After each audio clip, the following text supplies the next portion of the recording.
Vous êtes sur le point d'écouter un message qui révolutionnera votre vie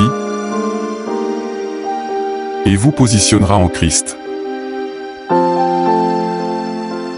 Vous révélant les mystères de l'évangile pur, vous restituant votre héritage en Christ et brisant les forteresses sataniques qui empêchent de saisir toutes les grâces. Excellente écoute.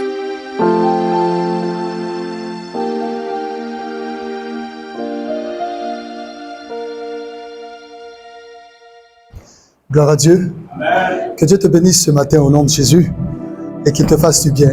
J'ai demandé un texte, je peux l'avoir dans le psaume, je pense 127, 107 au verset 20. La Bible déclare, il envoya sa parole et les guérit, il les fit échapper de la fosse. Que l'Éternel te fasse échapper de toute forme de fosse spirituelle au physique au nom de Jésus. Dis bien amen s'il te plaît.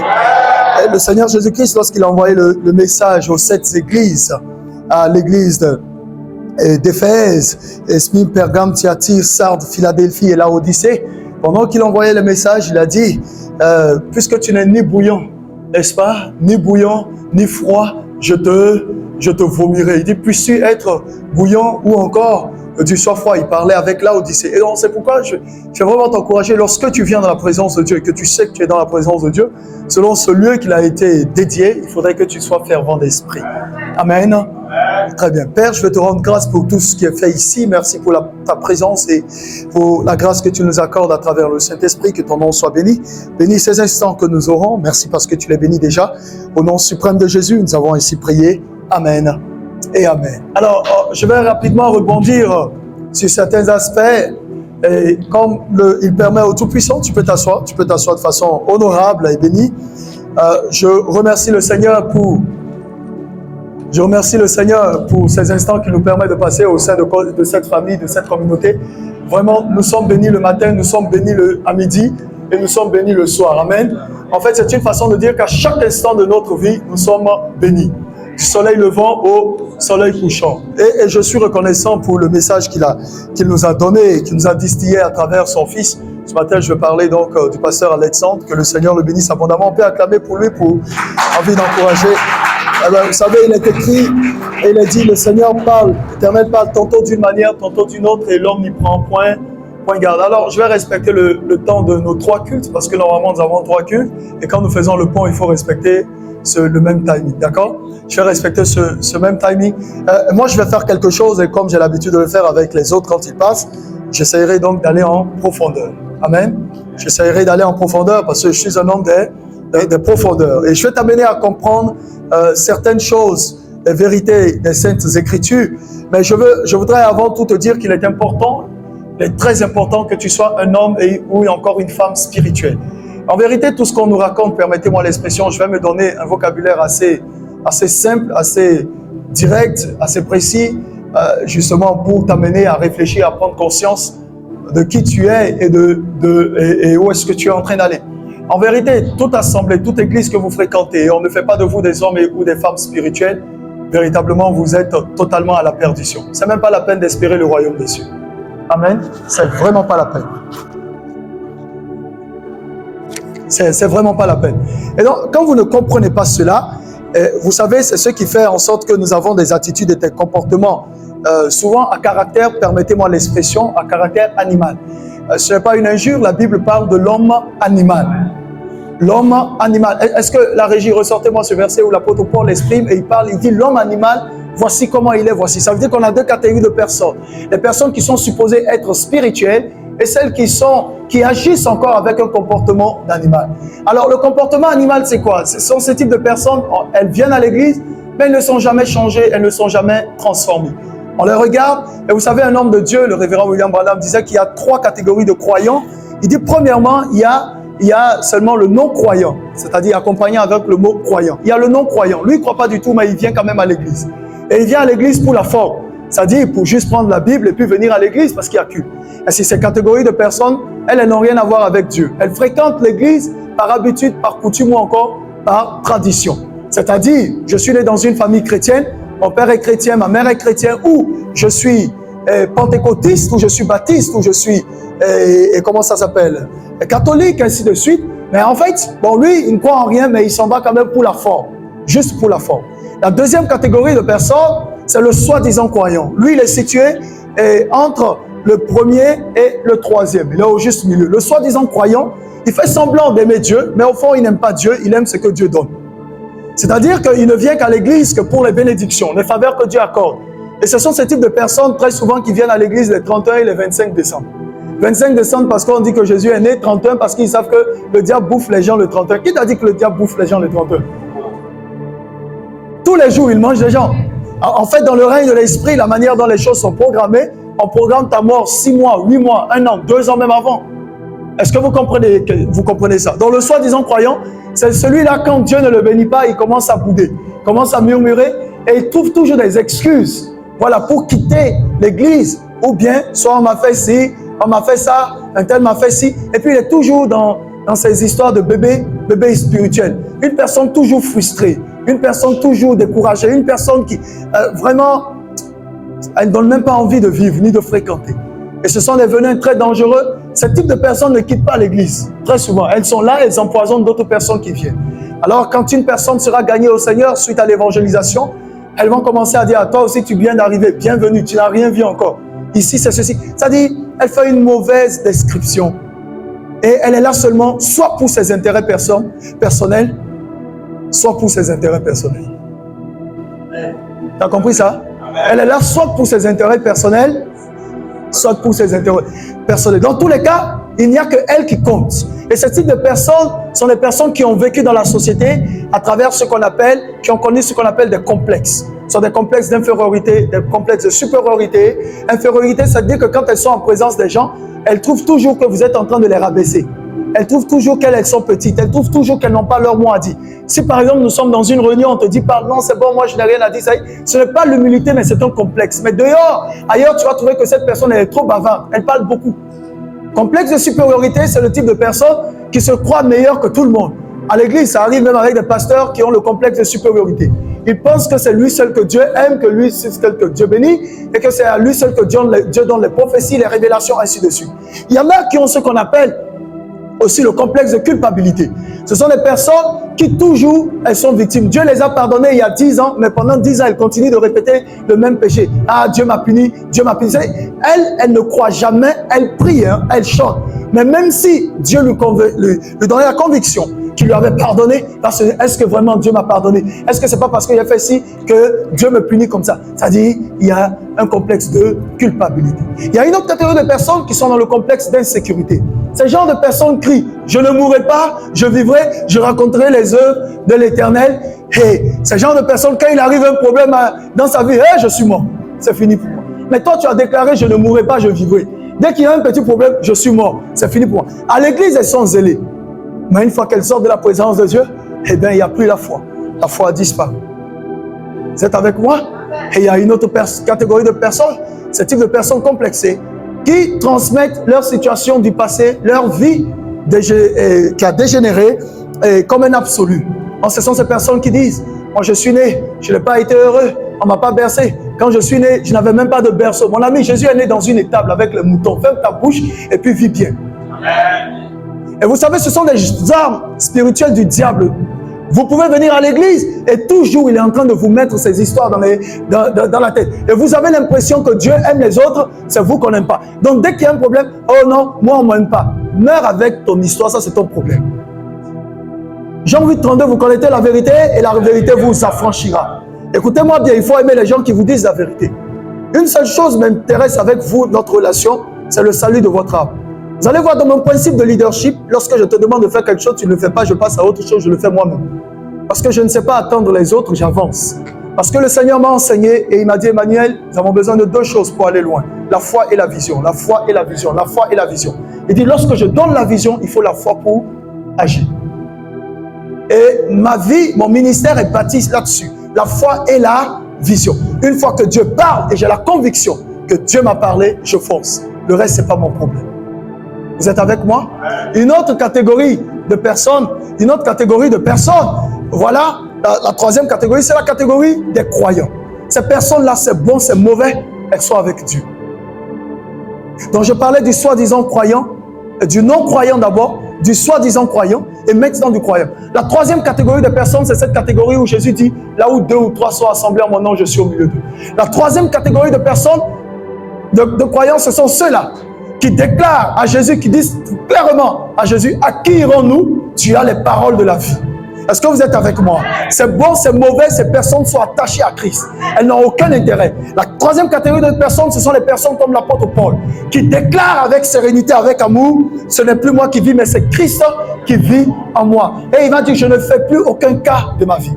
Mais les autres catégories, Seigneur, si tu ne me donnes pas un bon mari, je te quitte. Ils sont tout le temps en train de menacer Dieu. Vous êtes avec moi?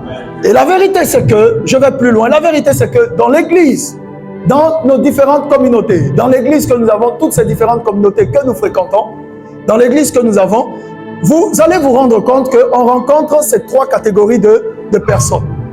Il y a toujours des soi-disant croyants, des non-croyants d'abord, des soi-disant croyants et des croyants.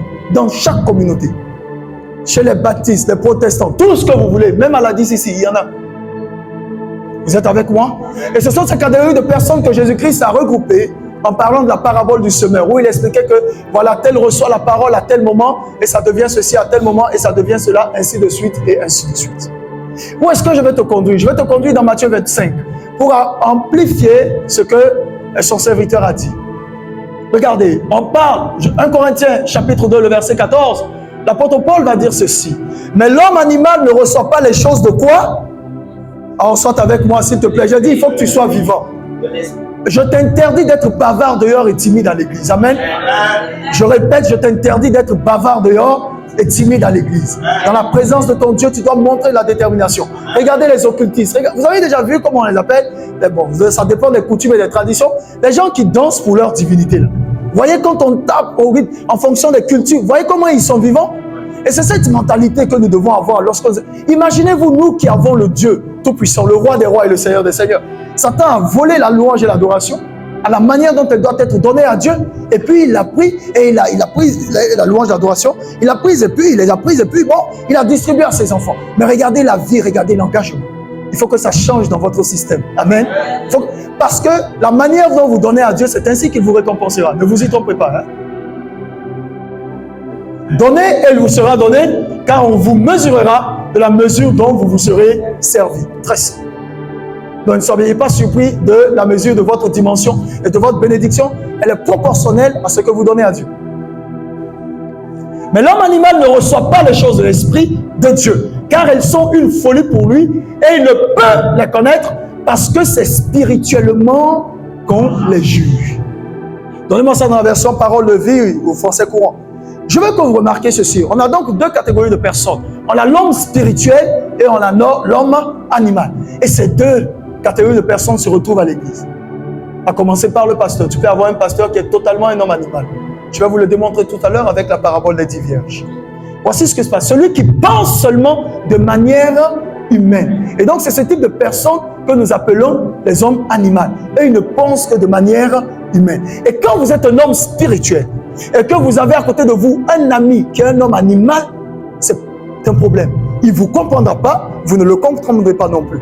Idem si vous avez un mari qui n'est pas spirituel et que vous êtes spirituel, c'est compliqué. Pareil, si vous avez une femme qui n'est pas spirituelle, vous voulez, c'est compliqué. Et il va dire ceci, il n'accepte pas ce qui vient de l'Esprit de Dieu. Alors ça, ce sont les personnes qui étudient beaucoup, ou qui n'ont même pas étudié, qui ont beaucoup d'expérience, qui basent tout sur leurs compétences, sur ce qu'eux, ils savent, et chaque fois qu'ils parlent, je me trompe rarement. Je, et toujours je. Pourtant, il n'est pas maître de son souffle de vie. Et lorsque le Saint-Esprit veut l'aider, parce que je vais vous dire quelque chose, il est impossible pour vous de marcher avec Dieu si vous n'avez pas son esprit. Il est impossible pour vous de servir Dieu si vous n'avez pas l'Esprit de Dieu. Impossible. On a beau vous expliquer, vous ne ferez jamais les choses comme il se doit. Pour servir Satan, il faut avoir l'esprit de Satan en soi. Il faut avoir des démons en soi. Vous comprenez ça? Jamais vous n'allez voir quelqu'un qui est le secrétaire de Satan et qui est rempli du Saint-Esprit. Tu vas voir ça. C'est là que je te dis que je vais dans les profondeurs. Jamais. Donc chacun ressemble à son papa, ressemble à son maître. Très simple et très clair. Donc vous ne pouvez pas dire que vous voulez servir à l'église. dans un ministère, comme on l'a vu au niveau de l'académie. Vous pouvez servir Dieu, je le dis souvent, avec les méthodes du diable. C'est impossible, les amis. Vous ne pouvez pas servir Dieu avec les méthodes humaines. Parce que Dieu n'est pas un homme, c'est un esprit. C'est pourquoi Jésus dit, l'heure vient et c'est maintenant où les vrais adorateurs adoreront le Père en esprit et en vérité, car ce sont de tels adorateurs que le Père recherche. Ça veut dire qu'il ne cherche pas des adorateurs qui adorent de façon humaine. Or, l'adoration, ce n'est pas seulement les instruments. Non, l'adoration, c'est totalement le culte. Et le culte, ce n'est pas appartenir à une église, à une communauté. Le culte, c'est d'abord ton corps. Et on l'a lu comme un sacrifice agréable, ce qui fera de vous un bon culte. Et pourquoi le culte, c'est ton corps? Parce que ton corps est le temple du Saint-Esprit. Et maintenant, ensuite, ton corps est le temple du Saint-Esprit, c'est qu'il y a un pupitre, il y a un micro dans ton corps. Il y a des batteries, il y a des pianos, il y a des guitares. Il y a tous les instruments, il y a les chaises. Parce que le Saint-Esprit est assis au niveau de notre cœur. Vous comprenez ça? Il y a les ampoules, il y a tout. Les ampoules, quand il parle des ampoules, c'est justement les yeux. Tes yeux qui te permettent d'être conduit. On est d'accord? Il y a toutes ces choses, il y a la parole. Donc toi seul, tu formes tout cela. Mais la question est de savoir comment voulons-nous faire l'œuvre de Dieu sans l'Esprit de Dieu. C'est impossible, les amis. Il ne faut pas se tromper. La Bible dit, ressortez-moi ça. Celui qui n'a pas l'Esprit de Dieu, ou dans certaines versions l'Esprit de Christ, il ne lui appartient pas. Vous comprenez ça? Celui qui n'a pas l'Esprit de Christ, recherchez et ressortez-moi ça s'il vous plaît. Celui qui n'a pas l'Esprit de Dieu, ou encore l'Esprit de Christ selon les versions, il ne lui appartient pas. Alors vous comprenez les amis que c'est une perte de temps que d'avoir l'Esprit de Satan et de venir à l'église. Mieux vaut aller dans tes conseils nocturnes. Pour lui, c'est une folie, il ne peut pas comprendre cela. Lui, c'est seulement l'Esprit Saint qui permet de bien juger ces choses. Ça veut dire quoi? Si vous avez affaire à un homme spirituel qui vous dirige que vous êtes humain, vous voyez que très souvent, c'est difficile pour vous de le comprendre. Et c'est là qu'on va dire, oh non, il exagère. Lui, on ne sait pas ceci. Non, non, non, c'est toi qui as un problème. C'est pourquoi la Bible dit, deux personnes ne peuvent marcher ensemble si elles ne s'accordent. Pourquoi est-ce que vous faites ce qu'on appelle, vous faites calmement et patiemment, ce qu'on appelle des entretiens d'embauche? C'est pour qu'on vous explique. L'employeur veut vous connaître et il veut en retour que vous connaissiez son entreprise. Souvent, il y a des questions très simples qu'on pose et qui disqualifient beaucoup. Si nous t'embauchons, qu'est-ce que tu peux apporter à notre entreprise? Et ne va pas dans un entretien d'embauche, quand ce qui concerne une entreprise, et n'avoir pas pris des renseignements sur cette entreprise. Ça n'a pas de sens. Ça n'a pas? Sans tourner. C'est quoi notre thème annuel aujourd'hui? Dans l'annuel, notre thème de cette année, c'est... J'ai dit sans tourner. Tu vois, aujourd'hui, c'est quel jour? Vous avez dit dimanche en même temps. Hein? Dimanche 23, tu as même ajouté. Mais je te demande, c'est quoi le thème annuel? J'étais assis derrière, le Saint-Esprit m'a posé la question. Il m'a dit, vous savez, j'ai un problème. Hein? Si vous m'avez regardé, chef du protocole, suivez-moi. Si vous m'avez regardé, j'étais derrière, j'avais des maux de tête. Parce que la DCC me fatigue. J'ai dit au Seigneur, qu'est-ce que je dois faire pour que vous alliez vite et bien? Excusez-moi, vous n'êtes pas du tout à mon image.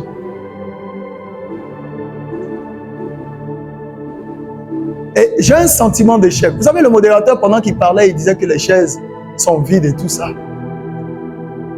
En fait, si les chaises sont vides, comment j'analyse dans le bilan, c'est pas moi. J'ai aucun problème. Donc le problème se trouve au niveau du peuple. Parce que c'est ensemble que nous formons une famille ou encore la nation. Très clair. Vous êtes d'accord avec moi? Parce que si tu as ton meilleur ami, vous êtes vraiment des meilleurs amis, et chacun en a ici, où est-il aujourd'hui avec toi pour faire le culte? Vous comprenez? Où sont nos familles? Ça n'a pas de sens. Comment on peut comprendre qu'un dimanche matin, celui que tu dis c'est ton petit ami, tu l'aimes, il n'est pas au culte? Et le Seigneur Jésus me disait pendant que j'étais derrière, il dit, en fait je vais vous dire, dans le domaine spirituel, il y a deux choses que je dois faire dans cette circonstance. Soit je quitte le lieu, parce que mon onction est versée inutilement, afin de produire les résultats, soit j'échoue. Je vous ai dit que le Seigneur Jésus m'a évalué et il m'a dit que je suis en retard de 2 ans. Mais je vais vous expliquer, quand c'est comme ça, en fait, spirituellement parlant, c'est comme si je ne faisais pas bien mon boulot. Parce que Jésus-Christ a été très simple. Celui qui a été fidèle dans peu, on lui confiera de plus grand. Or, je me bats pour être fidèle dans peu. Mais ceux qui sont avec moi ne sont pas fidèles dans le peu. Donc, du coup, Jésus-Christ ne peut pas augmenter.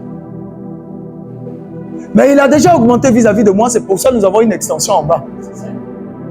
Ah, c'est pourquoi je vous dis que je n'ai aucun problème. En fait, qu'est-ce que je vais vous amener à comprendre, les amis? Sondez le pourquoi de votre présence. Je vous ai dit la dernière fois, si vous aimez vos familles, vous prierez pour elles, afin qu'elles ne se perdent pas. Nous avons été très rigoureux dans le principe, maman Léa, de la délivrance au courant de cette semaine, juste hier. Un esprit de mort attaque, un problème avec AVC, nous étions en train de parler. J'ai amené la personne à l'hôtel pour prier. J'ai pris autorité, mais pendant que je prenais autorité, je parlais sur sa vie pour que la mort la lâche. Le principe de loi, le principe de la loi divine m'a dit, on va t'accorder ça jusqu'à un moment, mais tu ne pourras pas toujours prendre autorité sur sa vie. Et quand j'ai demandé pourquoi, ils m'ont dit simplement parce que tu n'es pas son père spirituel. Dis-lui de choisir qui est son père spirituel. Parce qu'un père spirituel a mandat sur ta vie. Tu sais, tu peux être assis ici, mais je ne suis pas ton père spirituel. Alors tu n'as pas ta place ici. Être un père spirituel, c'est quoi? C'est celui qui te bâtit dans la foi. Et je vais vous dire, ce n'est pas celui qui t'a amené à Christ. Papa Yves, le père spirituel, c'est celui qui te nourrit spirituellement de la parole de Dieu. C'est lui le père spirituel. Parce qu'un père n'est pas celui qui engendre, mais celui qui éduque. Donc, accoucher, on a vu tellement de personnes qui ont senti des filles et qui ont fui. Ce ne sont pas des pères. Ils ne méritent pas qu'on les appelle papa. Parce qu'ils n'ont pas eu le sens de la responsabilité paternelle. Mais celui qui s'est soucié de tes couches, qui s'est soucié par-dessus tout de ton éducation, qui a vécu, à lutter, qui s'est même privé de nourriture souvent, afin que toi tu sois à l'aise, celui-là c'est un père. Et moi, dans le domaine de l'esprit, je vous nourris de la parole de Dieu. Et mon mandat, je te dis, nous sommes ensemble sur la terre, nous serons ensemble au ciel. Ça, c'est un père. Parce qu'il n'y a pas beaucoup d'hommes de Dieu qui disent la même chose. Je vais en venir. Et je dis ça à cette femme, et j'ai aimé la rigueur du protocole. À côté de moi, il a pris la parole, il dit, madame, on ne peut pas continuer de prier pour vous pour la délivrance ici. Changez carrément d'église. Maman Léa, je ne comprends pas. Si ton pasteur n'est pas capable de te délivrer, qu'est-ce que tu fais encore chez lui? Quitte là-bas. S'il n'est pas capable de résoudre ton problème, si son Dieu n'est pas capable de résoudre son problème, ne te cache pas pour venir trouver mon Dieu. Que Dieu chasse les esprits nicodémites. C'est Nicodème qui vient voir Jésus de nuit, il se cache. Non, c'est très simple. Vous comprenez ça? Alors moi, je ne ferai pas le travail que ton papa devrait faire. Parce que moi, je vais prendre les coups sur le plan spirituel. Quand je vais dans la délivrance, je prendrai les coups. Mais j'ai besoin de me préserver pour mes véritables fils et pour mes véritables filles. Donc, en termes de responsabilité, je ne peux pas me tuer pour un enfant d'autrui. Jamais. Ah, mais Dieu même là. Vous allez voir ça tout à l'heure. On n'aime pas le dire, mais il est raciste, les amis. Si on doit mettre le mot à sa place, c'est un raciste, c'est-à-dire qu'il n'accepte que les gens de sa race. Il vient de dire ça, l'homme animal, il ne le connaît pas. Jésus même le dit, les vrais adorateurs adorent le Père en esprit, c'est ce qu'ils recherchent. Ça veut dire que tous les autres là, ils ne les écoutent pas. Maintenant, la question est de savoir qui sommes-nous réellement et où allons-nous. En quelques minutes, je vais te démontrer à travers Matthieu 25 qu'il y a un gros danger qui suit chacun d'entre nous et il faut qu'on fasse attention. Et j'ai aimé la rigueur du protocole et j'ai remercié à la fin. En fait, j'ai donné la parole que le Seigneur m'a dit. Ça veut dire quoi? Si j'ai fini de déclarer qu'elle ne mourra pas, et elle a confirmé que beaucoup de prophéties que je lui ai données sont vraies. Mais la question est de savoir, tu fous quoi alors là-bas où tu n'as aucune orientation de ta vie? Vous savez, c'est osé, mais je vais le faire. Ma dimension spirituelle me le permet. Le Seigneur me disait ce soir, prends certaines personnes et dis-leur exactement si elles iront en enfer ou pas. Je peux te le dire. Amen. Ça va choquer. Il m'a dit, il n'y a pas ça dans la nation en termes de prophétie. Il n'y a pas. Sors-moi le prophète qui va dire à quelqu'un ici que tu iras en enfer ou tu iras au paradis. Je lève ma main au ciel. Si je te dis que tu iras en enfer, c'est que tu es déjà sur la route de l'enfer. Je vois peut-être ce que toi tu ne vois pas. J'entends ce que tu n'entends pas. Et si tu as le Saint-Esprit, le même Saint-Esprit qui me dit que tu es en train d'aller en enfer, le même Saint-Esprit te dira change de voie. Donc vous comprenez que mon souci n'est pas de remplir les églises avec des humains. Je peux le faire par le prophétique, ça va déborder jusqu'à dehors. Mais ça, ce n'est pas l'objectif. Ce n'est pas l'objectif. Vous voyez, souvent, quand vous allez... Ça va vous choquer, mais je vais prendre l'exemple. À cause du règne spirituel. Quand vous allez au marché acheter la viande, vous n'avez pas fait cette petite remarque? Le boucher chez lequel il y a beaucoup de mouches, c'est là où les gens vont plus. Non, observez bien. Il y a des bouchers là. Parce que je ne sais pas comment toi tu fais le marché, c'est pourquoi tu ne comprends pas, ou bien tu ne vas jamais au marché. Tu vois, il y a un boucher là, tout le monde veut acheter chez lui. Et c'est lui qui a beaucoup de mouches. Mais il est très sale. Mais bizarrement, ni la saleté, ni les mouches n'interpellent ceux qui achètent. Et tout ce qu'ils veulent, c'est la viande. Mais celui-là, qui a bien dressé sa table, qui a même mis un ventilateur, on n'est pas intéressé par ça. Ça ne t'a jamais inquiété? C'est normal, tu voulais juste manger la viande. Mais quel genre de viande tu as mangé? C'est la même chose. Nous pouvons tout à l'heure, maman Léa. Tu sais, nous avons 4 salles ici. On a la cour qu'on occupe déjà. On a dressé l'hôtel. Par la foi, on l'a fait. Tranquille. On a la salle d'en bas où on avait commencé. On a ici et on a encore en haut qui prend plus. Je suis capable de tenir un culte qui va te remplir tous les 4. Sans problème. Mais ça va passer sur les photos. On va dire un grand prophète. Et puis après c'est quoi? Je peux fixer les consultations prophétiques à partir de 200 000 en fonction de mon onction. Si je veux juste te donner et te dire ce que tu as envie d'entendre ou ce que Dieu réserve, je vais te le donner, moi, je n'ai aucun problème. Je ne suis pas complexé même devant un président. Je vais te dire, tu iras en enfer, tu iras en enfer. Monsieur le président, avant d'être président, tu es un être humain. Il ne faut pas que le pouvoir te prenne la tête. Sinon, je te donnerai l'exemple de Nebuchadnezzar, dont Dieu a changé le cœur. 7 ans, il a eu un cœur d'animal. Imagine un roi que Dieu descend de son trône et il le fait manger l'herbe comme un animal, un mouton, pendant 7 ans.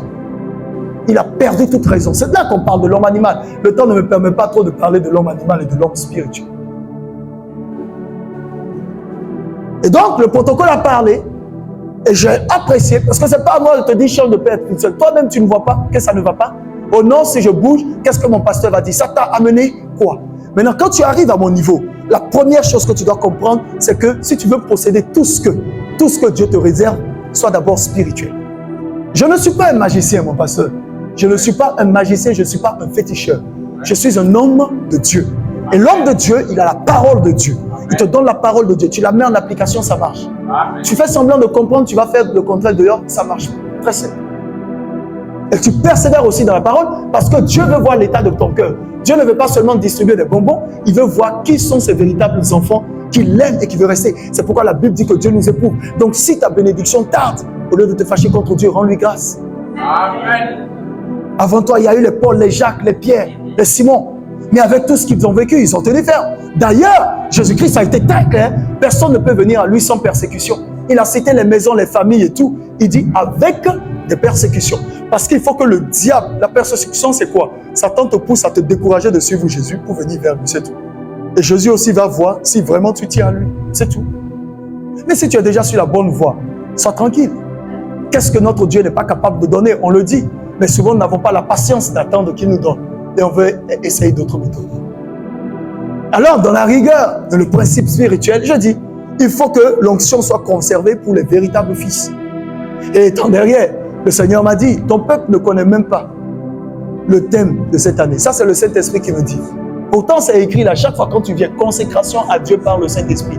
Depuis janvier, nous sommes en avril, mais est-ce que nous sommes réellement consacrés? C'est que si tu es consacré à Dieu, il y a beaucoup de choses qu'il va te donner sans transpirer. Moi, je te parle d'un Dieu qui donne sans transpirer. Papa, j'ai expérimenté ça, je vis ça tous les jours. Je ne sais pas comment certains font pour dire je me lève le matin, je me bats. Tu te bats contre qui? Cette expression je me bats, on dit il donne autant à ses bien-aimés pendant leur sommeil. Vous savez, le bébé qui vient de naître, il se lève pour aller travailler, il dort. La nourriture vient, même les oiseaux, laissons les humains, prenons les animaux. La Bible dit, mais si Dieu prend soin des animaux, si Dieu prend soin d'eux, qu'en est-il de vous? Le problème, c'est que nous n'avons pas encore épousé la pensée de Dieu pour nous. Et jusqu'à présent, nous ne comprenons pas que tout ce que nous devons avoir, c'est par la grâce et non pas par la force. C'est-à-dire que tout est grâce. C'est-à-dire on n'a pas besoin, mon ami, en temps normal, la grâce, c'est quoi? Tu ne mérites même pas, mais on te donne. Mais le problème, c'est que tu penses que tu es exaucé parce que tu pries beaucoup. Pour tous ce qui est ici qui priez beaucoup, levez les mains et dites-moi que Dieu vous a toujours exaucé. Il ne va pas toujours t'exaucer. S'il t'exauçait toujours, c'est que ce sont tes prières qui te donnent les résultats. Mais la preuve que ce ne sont pas tes prières, c'est que souvent tu n'es même pas exaucé. Et souvent même, pour aller plus loin, ce que tu n'as même pas demandé vient te trouver. En d'autres termes, ce pourquoi tu n'as même pas prié vient te trouver. C'est la preuve que c'est Dieu qui prend soin de toi. Donc, alors de faire croire à Dieu, arrête de faire croire à Dieu, c'est parce que j'ai pris 70 jours de jeûne, comme les 70 semaines de Daniel, que la révélation est venue. Tu es un poltron. Arrête ça. Tout n'est que grâce et faveur. Tout n'est que grâce. Maintenant, quand vous saisissez la portion de grâce que Dieu dépose sur vous, c'est alors que vous avez accès aux bénédictions de Dieu sur votre vie. C'est très simple. Je reprends. Lorsque tu comprends la grâce qui accompagne ta vie, à partir de cet instant, cette grâce-là te communique la pensée de Dieu pour te dire, bon, toi tu n'as rien fait, c'est pourquoi on dit que tous sont péchés et sont privés de la gloire de Dieu. Maintenant, cette grâce t'enseigne pour te dire, mon ami, tu n'as rien fait. Nous, on nous a envoyés pour te bénir, pour t'accompagner dans tout. Maintenant, pour qu'on puisse t'accompagner, voici nos conditions. Est-ce que quelqu'un va te dire, entre dans ma voiture, allons-y, sans qu'il te dise, ferme la portière? Je vais te déposer. Et je dis, bon, rentre. Même si on ne te dit pas, ferme la portière, en toute logique, tu sais que si tu t'assois dans une voiture, tu dois fermer la portière. Même si elle est décapotable. Parce qu'il y a des gens qui vont me dire, mais les voitures décapotables. Maintenant, je vais te poser une question. Quand tu montes sur une moto, tu fermes la portière? Bon, quelqu'un qui va te dire, il te prend et dit, c'est bon, papa, il te prend sur la moto, il dit, ferme la portière. Toi, tu as la moto. Tu as dit que papa, il a commencé à déraisonner, il a commencé à perdre la tête. Il va dire, mais qu'est-ce qu'il raconte celui-là? C'est pas ça? Alors, lorsque vous comprenez la grâce de Dieu sur votre vie, c'est-à-dire chacun d'entre vous ici présent, vous avez une grâce. Regardez, il y a des personnes, moi je suis un habitué du ciel. Je vis là-bas, c'est mon pays. Quand je dors, je ne me retrouve pas dans une forêt où des gens qui te poursuivent. Comment vous faites et puis on vous poursuit la nuit? Il y a des choses qui sont bizarres. On peut t'attaquer une fois, deux fois. Mais toujours on te poursuit. C'est que toi tu as pris quelque chose de quelqu'un. C'est le voleur qu'on poursuit. Donne-leur leur histoire et puis on passe à autre chose. Maintenant, le Saint-Esprit me dit, tu fais des cauchemars parce que tu ne lis pas ta Bible avant de dormir. Il y a beaucoup qui ne lisent pas leur Bible. Ils terminent avant de se coucher, ils sont sur Facebook, sur WhatsApp. Bon, vous voulez que Dieu vous parle de votre destinée comment? Vous voulez que Dieu vous révèle votre bénédiction comment? Vous voulez qu'il vous parle de vos projets comment? Parce que c'est quand tu dors, les rêves expriment justement l'idée de ta situation et de ton état. Vous êtes avec moi jusqu'à présent? Donc, avant d'aller plus loin avec Dieu, soyez des hommes et des femmes spirituels, des personnes de l'esprit. Une personne spirituelle, c'est une personne conduite par l'esprit. Redonnez-moi mon texte là. C'est une personne qui est conduite par l'esprit. Recherchez ça avec la plus grande urgence. On peut prêcher l'évangile à cet hôtel sans avoir le Saint-Esprit. Parce qu'on s'exprime seulement très bien.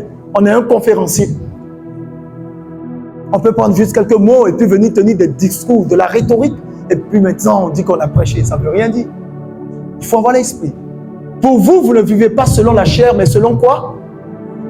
Si du moins l'Esprit de Dieu habite en vous, si quelqu'un n'a pas l'Esprit de Christ, il ne lui appartient pas. Est-ce que vous comprenez ça? Version parole de vie.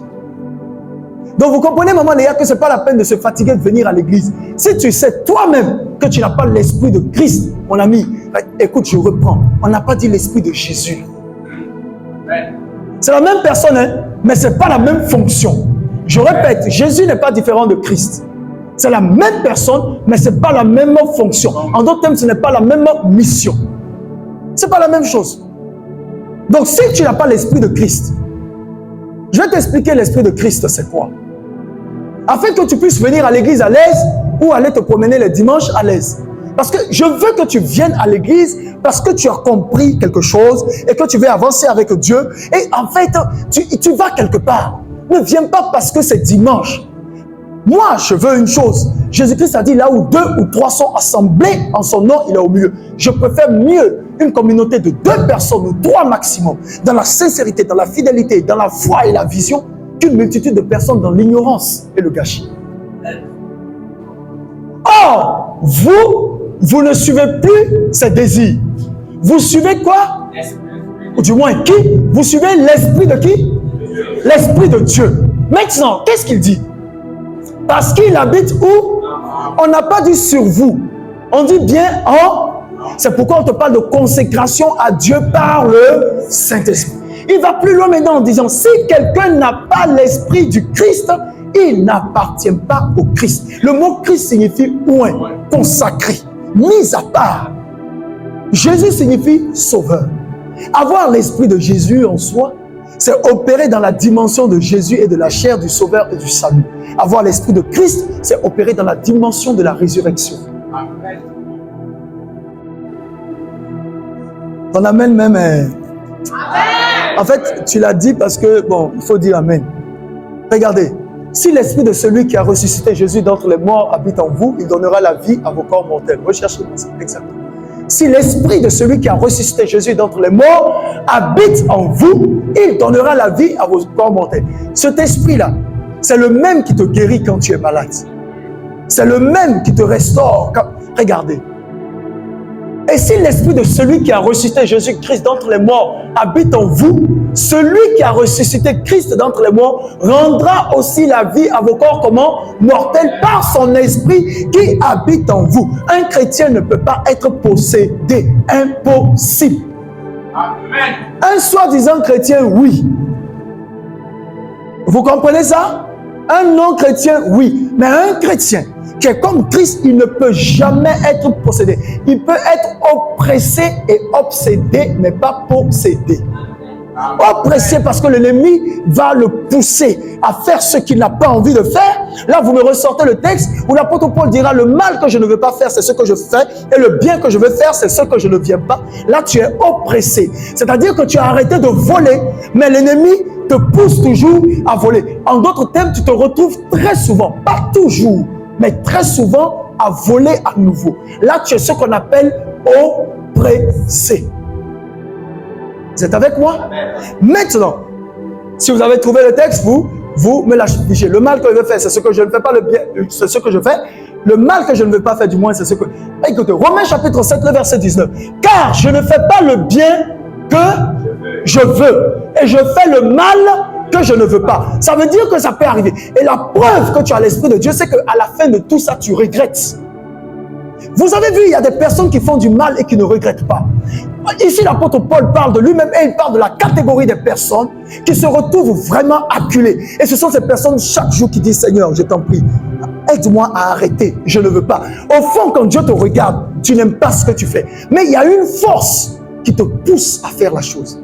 En fait, devant Dieu, à ce moment précis, tu n'es pas coupable. Tu as juste besoin de délivrance. Regardez la suite du verset au verset 20. Il va dire ceci: et si je fais ce que je ne veux pas, ce n'est plus moi qui le fais. Par conséquent, si ce n'est plus toi qui le fais, on ne peut plus te déclarer coupable.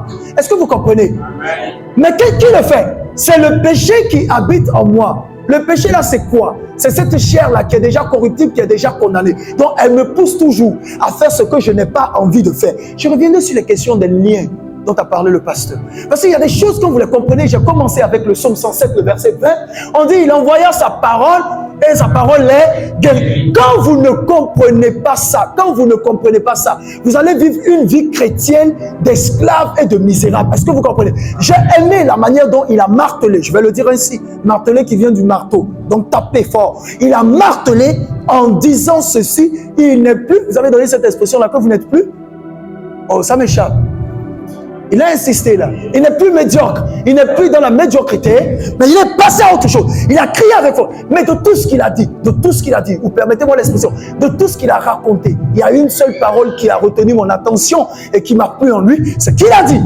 Je ne parle pas derrière lui en sa présence, que même si Jésus venait tout à l'heure, il est tranquille parce qu'il a su qu'il est sauvé.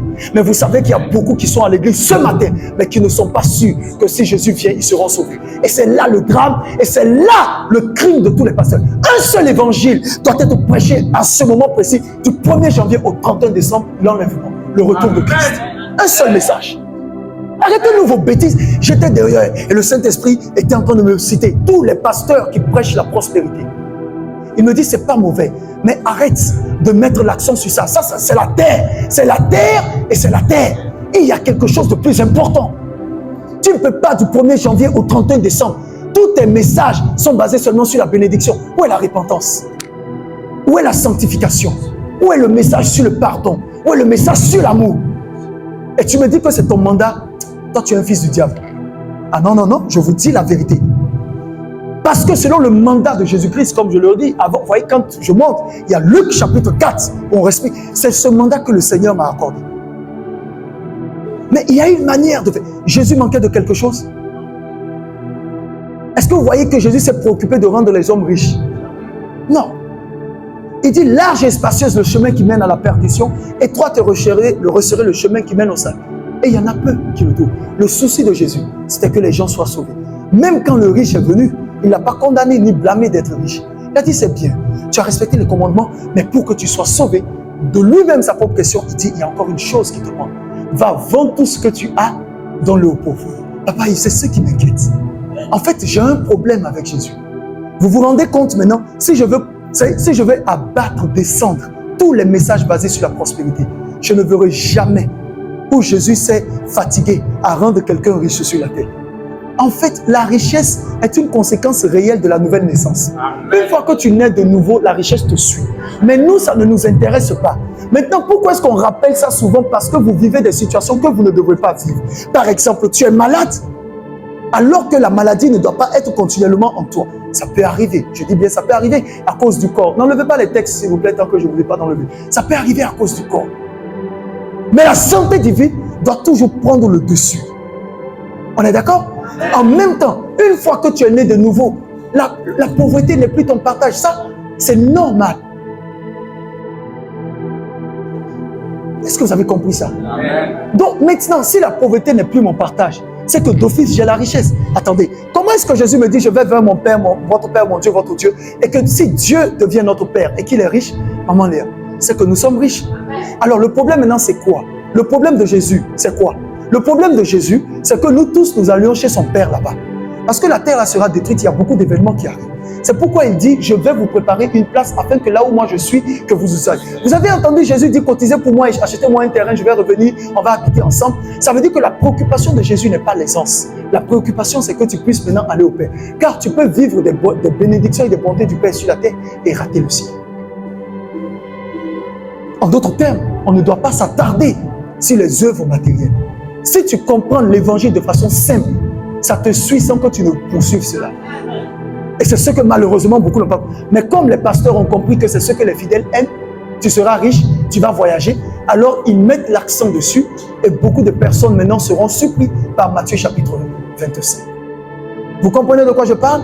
Que Dieu te donne tout ce que tu veux, il n'y a pas de problème. Mais au-delà de cela, il ne faut pas oublier. La vraie question, il a dit dans Deutéronome. Regardez, il a dit dans Deutéronome, vous allez me le préparer, Deutéronome, où il est écrit dans Deutéronome, il dit quelque chose de très précis. Lorsque toutes ces choses t'arriveront, la bénédiction et toutes ces choses, garde-toi de dire en ton cœur que c'est ma force et mon pouvoir qui m'ont donné sur vous. Ressortez-moi ça, nous sommes dans Deutéronome. Mais ici, il explique que ce n'est plus moi qui pêche, c'est le péché qui habite en moi. Et je disais tantôt, en attendant qu'on me trouve le texte de Deutéronome, que tu es dans ce qu'on appelle l'oppression. Donc le diable t'oppresse. En fait, il fait ça, je vais t'expliquer pourquoi il fait ça. Quand le diable te pousse toujours à retourner dans des anciens péchés, c'est pour pouvoir gagner sur toi. Parce qu'à chaque fois que tu marches dans la droite ligne de la parole de Dieu, tu le terrasses, tu gagnes sur lui. Mais s'il n'a pas de moyen de te terrasser, il va te pousser à dévier de la parole. C'est là où on dit, dans les livres historiques, que Satan, 1 Chronique ou 2 Chroniques, que Satan incita David à faire le dénombrement. Or, l'Éternel avait dit à David, ne fais pas le dénombrement. Mais comment ça s'appelle? Comme ce n'était pas, Satan savait que David était très obéissant à Dieu. Il a poussé David. C'est pas le texte. Allez-y encore plus bas. Il a poussé David. Retrouvez ça quelque part là-bas. Il a poussé David maintenant à faire quoi? Il a poussé David à faire le dénombrement. Est-ce que vous comprenez? Maintenant, en faisant le dénombrement, voilà, merci. En faisant le dénombrement, il s'est rendu compte que si David fait le dénombrement, alors ça veut dire que David aura péché contre le Seigneur. Donc Satan, sachant que tu es déjà un enfant de Dieu et qu'il ne peut plus t'atteindre matin, midi et soir, il sait qu'il ne peut plus changer ça. Tu es un enfant de Dieu. Maintenant, qu'est-ce qui va se passer? Il va faire de toi un enfant turbulent de Dieu. C'est-à-dire un enfant de Dieu qui ne reste pas tranquille. Aujourd'hui, il est droit, demain, il est maladroit. Après, demain, il est totalement courbé. Et il t'oppresse. Mais même dans ce principe d'oppression, tu dois comprendre que tu as la victoire contre lui. Est-ce que vous comprenez? Maintenant, après l'oppression, pour raccourcir, il y a l'obsession. Là, l'obsession vient de la convoitise de ton cœur. Avant de revenir sur Deutéronome 8, 17, allons-y, donne-moi ce passage où on dit, voici maintenant les 3 choses sont la convoitise du cœur, la convoitise des yeux et l'orgueil de la vie. Ce sont ces 3 choses-là qui nous amènent tous les problèmes. Il citait pour les missionnaires, il disait faites attention au sexe, faites attention à l'alcool. Et moi je l'ai dit l'argent. Parce que l'argent détourne le cœur. C'est avec l'argent qu'on achète l'alcool. Et s'il n'y a pas d'argent, on n'achètera pas l'alcool. Hélas, donc si tu es dans le champ missionnaire, toi-même tu dois savoir quel esprit te combat tout le temps. Vous comprenez ça les amis? Chacun d'entre nous assis ici, sans prophétie, tu sais très bien, je le rappelle souvent, qu'est-ce qui te combat et qu'est-ce que tu dois arrêter. Alors, cette chose qui te combat et que tu dois arrêter n'est plus au niveau de l'oppression diabolique, mais c'est au niveau de l'obsession. Regarde ceci. Car tout ce qui est dans le monde, la convoitise de la chair, la convoitise des yeux et l'orgueil de la vie ne vient point du Père, mais vient du monde. Parole de vie. C'est tout, hein? C'est 3 choses qui nous créent des problèmes. Pasteur, apôtre, évangéliste, docteur et même fidèle. C'est tout. Juste ça. Regardez. Voici ce qu'on trouve où? Dans le monde. Et donc, si on trouve ça dans le monde, c'est que ça n'existe pas dans la maison de Dieu. Il dit, les mauvais désirs que chacun porte, on a dit quoi? Chacun porte où? En soi. On n'a pas dit que Satan nous pousse, mais que chacun porte en soi. On a de mauvais désirs, l'envie de posséder ce qu'on voit, et l'orgueil qui vient de quoi? De la richesse. Eh bien, tout cela ne vient pas du Père, mais du monde. Restez là. Qu'est-ce qui se passe? Tu dois te trouver forcément entre ces 3 choses. Premièrement, les désirs, les mauvais désirs que chacun porte. Par exemple, c'est pourquoi il est écrit. Il est écrit, peut-être lors du travail, on va mettre ça, et on va mettre ce verset, tenez à mettre ça. Et garde ton cœur plus que toute autre chose, car de lui viennent les sources de la vie. Vous pouvez me préparer le texte sans enlever ceci. Et un autre passage où Jésus dit clairement, car c'est du cœur que viennent les meurtres, l'adultère, le vol. Préparez-moi ces 2 textes rapidement. Mais entre-temps, je t'explique. Dans les mauvais désirs, à chaque fois qu'un mauvais désir naît en toi, vous savez ce que l'Esprit Saint fait? Il croise les bras et puis il te regarde. Dieu te regarde, Jésus te regarde. Tu as la parole, tu as les commandements. Choisis maintenant. C'est pourquoi ne viens pas pleurer pour un rendez-vous qui a mal tourné, alors que tu savais qu'en partant, ça tournerait mal. Tu savais très bien qu'en partant, ça tournerait mal. Tu savais très bien que tu allais baisser ton caleçon et prendre des positions acrobatiques. Dis bien amen. Donc ne viens pas dire le diable m'a tenté. Écoute, préparez-moi aussi le texte. La Bible dit clairement que lorsqu'il y aura la tentation, il pourra pour le moyen d'y échapper. Est-ce que je n'ai même pas commencé à rentrer dans le message du pasteur. Ça, c'est même seulement l'introduction avant de rentrer. C'est pourquoi je t'ai parlé de profondeur. J'ai donné 3 textes que vous allez me préparer. On dit lorsqu'il y aura la tentation et tout, il pourra pour le moyen. Il va te donner, il te donnera la force. Même dans la question de l'épreuve. Donc, on dit aussi, il n'y a aucune tentation qui vous est survenue, qui ne puisse pas être de votre capacité. Ça veut dire que si Satan te tente avec une jolie femme, c'est que tu peux résister aux jolies femmes. Il y a des gens, Satan les tente même avec les vilaines femmes. Vilain garçon, vilaine femme. Mais jolie poche. Il faut ajouter cela. Donc, les mauvais désirs que chacun porte, et chacun connaît ses mauvais désirs. Voici la première chose qui est une obsession. Et quand Satan sait ça, maintenant Satan croise les bras. Il va dire, Dieu, ça c'est pas moi, hein. C'est lui-même. Il est mauvais comme ça. Toi, Dieu voit, il est mauvais.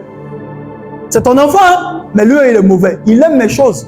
Le monde, c'est tout ce qui appartient à Satan. Et la Bible déclare, 4e verset, que le monde entier gît sous la puissance du malin. Ça dit que le monde entier est sous le contrôle de Satan. C'est la raison pour laquelle on vous dit de ne pas regarder les choses du monde et de venir les faire dans la maison de Dieu. Comment je sais? C'est la raison pour laquelle le Saint-Esprit nous est donné pour toujours nous dire, ah ça, c'est dans le monde, ça, c'est aussi. Amen. Il y a tellement de choses à apprendre de la part de Dieu. Tu vois que comme pendant que je parle, ton esprit est éclairé, non? Ton âme est nourrie. Voilà. Maintenant, après les mauvais désirs, l'envie de posséder ce qu'on voit. Tu vois voiture, c'est toi qui veux. Tu vois lunettes, c'est toi qui veux. Alors que tu vois clair, surtout les gens là qui... Si vous êtes ici, vous portez lunettes et puis vous n'avez pas de problème Dieu là. Si tes yeux se compliquent après, il ne faut pas venir me dire de prier pour toi. Parce qu'il y en a qui portent les lunettes juste pour... Il n'y a pas de soleil ici. Il y a des gens qui ne comprennent pas même, je vois ça dans certaines églises, ils ont les verres noirs. Et surtout les saxophonistes là. Ils sont à l'église, ces verres sont noirs. Toi, tu es Jack Boy ou bien c'est quoi? Pour jouer saxophone aussi, il faut menacer les gens. Oh, tu ne le vois jamais. À cause, je ne sais pas qui a fait ça. Hein, c'est certainement une histoire là qui a fait ça et puis tout le monde a copié. Toi, au moins, il faut porter des... Quand même, quoi. Ne nous effraie pas ici. Imaginez, je viens prêcher avec des verres tout noirs. Pasteur gangster. Toi-même là, tu vas me demander qu'est-ce qui arrive au prophète. Peut-être souvent, si j'ai eu une petite... un souci avec mes yeux, je peux dire, excusez-moi, Et vraiment, je vais garder les lunettes parce que je me suis un peu blessé. Parce que d'autres, au lieu d'écouter la parole, seront concentrés sur les yeux. Non, c'est certainement sa femme qui l'a frappé. Non, moi je te dis, de toute façon, je le vois là. C'est le Saint-Esprit qui l'a giflé. Non. Donc, pour éviter tous ces discours, on porte des verres noirs. Ça, c'est une fois en passant. Mais toi aussi, tu es une fille aussi. Tes yeux sont bien. Bon, pas ici, hein, pas ici. Tes yeux sont bien, mais tu portes des verres, tout, parce que tu vas séduire le modérateur. Il est marié. Tu as déjà raté. Ne garde pas tes yeux là où ça. Vous comprenez un peu? Ne garde pas. Juste pour charmer, pour bluffer. On n'a pas besoin. Toi, tu es né à la matin. Tu as vu un bébé qui est né à la matin. Quand il dit ouais, il enlève ses verres, il regarde sa maman. Et les sages-femmes, ouais. Et puis il remet. Tu as vu ça où? Tu as vu ça où? Tu comprends? Posséder ce qu'on voit. C'est toi qui vas t'endetter pour vivre au-dessus de tes moyens. Frère, tu vas souffrir. Tu vas? Parce que tu veux coûte que coûte posséder ce que tu vois. Non, reste calme. Reste calme.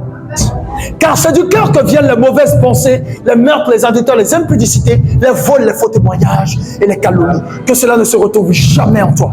Je disais tantôt que si chacun d'entre nous, et je voudrais, cher homme de Dieu, ministre de l'évangile, qui prêcherait l'évangile en mon absence, insister sur le fait que les gens changent leur cœur avant de se plaindre des autres. Voyez-vous, oh Saint-Esprit de Dieu, je vous dis la vérité. Enfin, ce qu'il a pris, le message qu'il a pris est très fort.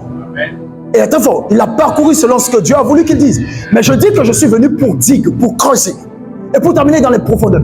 Si on s'attelle à changer notre manière d'être, vous allez voir que même les grâces, les bénédictions seront accélérées au sein de l'Église. C'est parce que nos cœurs sont méchants et mauvais que souvent certains doivent voyager. Ils ne veulent même pas qu'on annonce qu'ils voyagent parce qu'ils savent qu'il y a des sorciers qui vont se cacher pour prier contre ça. Mais je vais te dire, la sorcellerie a échoué ici. Amen. Elle a échoué.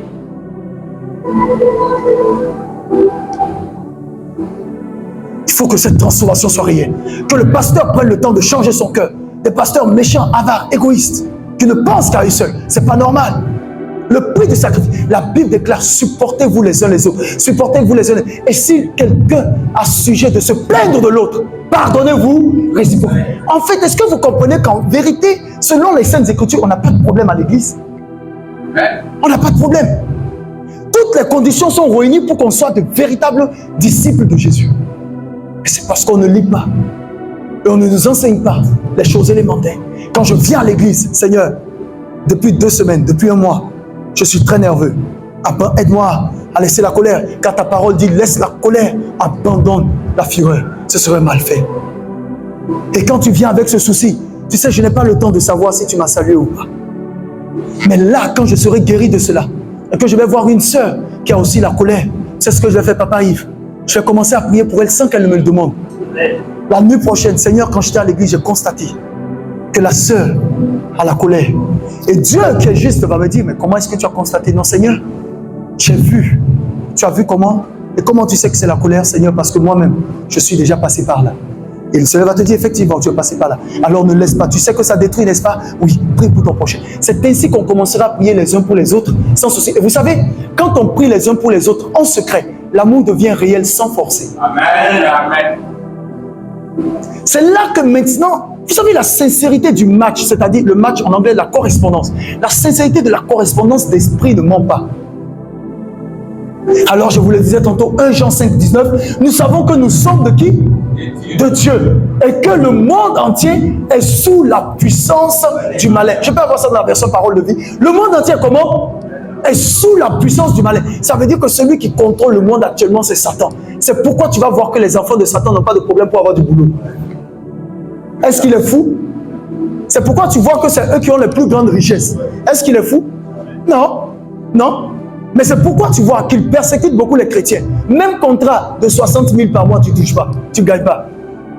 Parce qu'il veut te montrer que le monde là, c'est lui qui compte. Mais c'est parce que tu ne connais pas ton identité, 1, et la puissance 2, que tu te retrouves là. Parce que je vais te montrer des chrétiens qui gagnent 10 millions aussi par mois. C'est pour dire que si le diable gagne certains territoires dans vos vies, c'est parce que vous l'avez laissé gagner.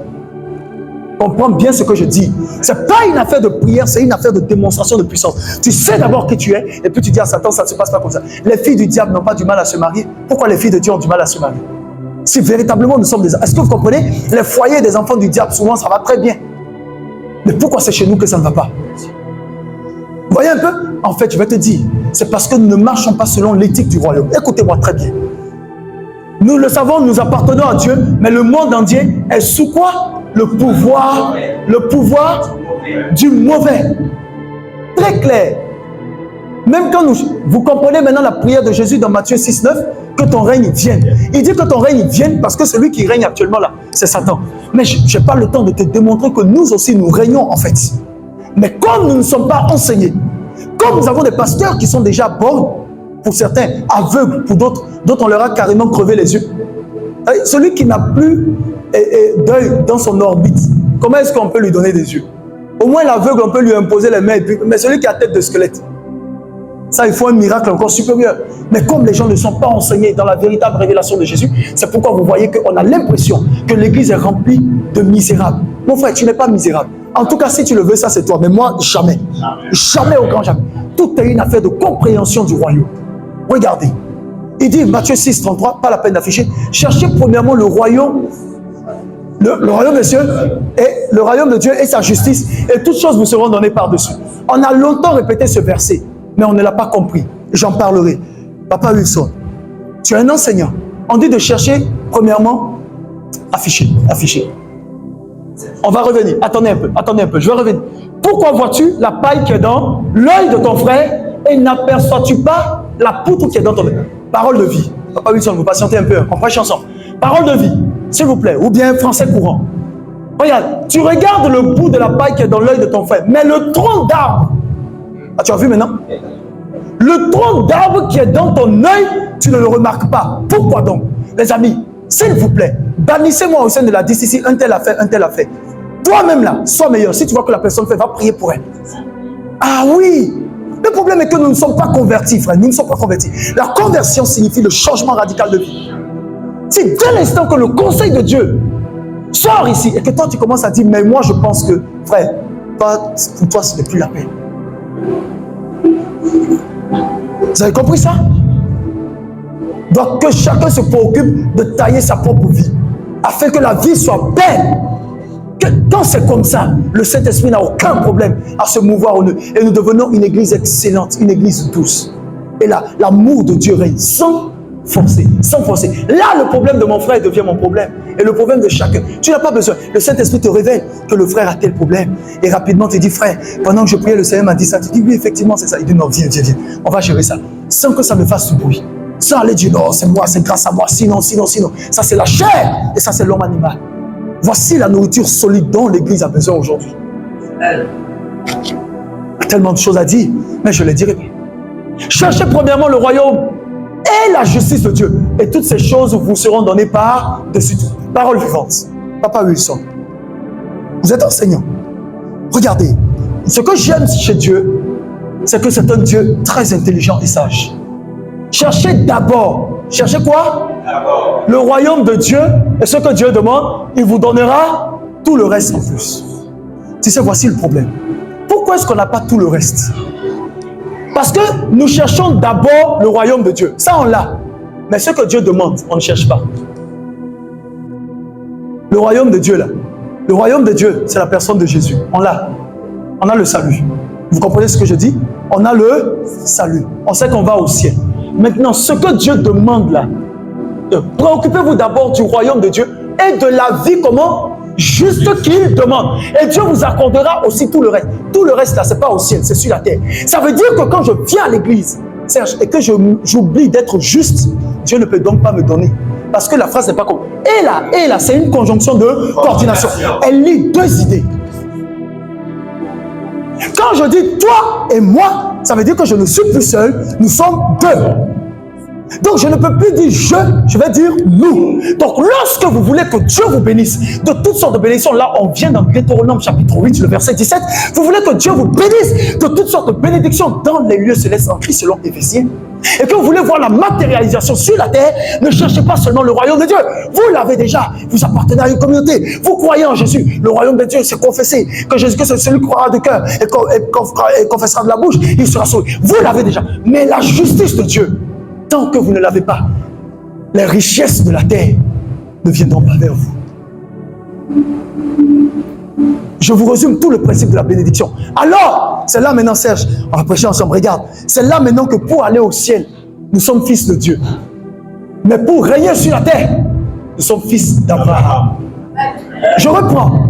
Tu ne peux jamais avoir les richesses de la terre, les richesses de la terre, l'or, l'argent, le bauxite, le pétrole, tout ce que tu veux. Tu ne peux jamais les avoir en tant que fils de Dieu. Jamais.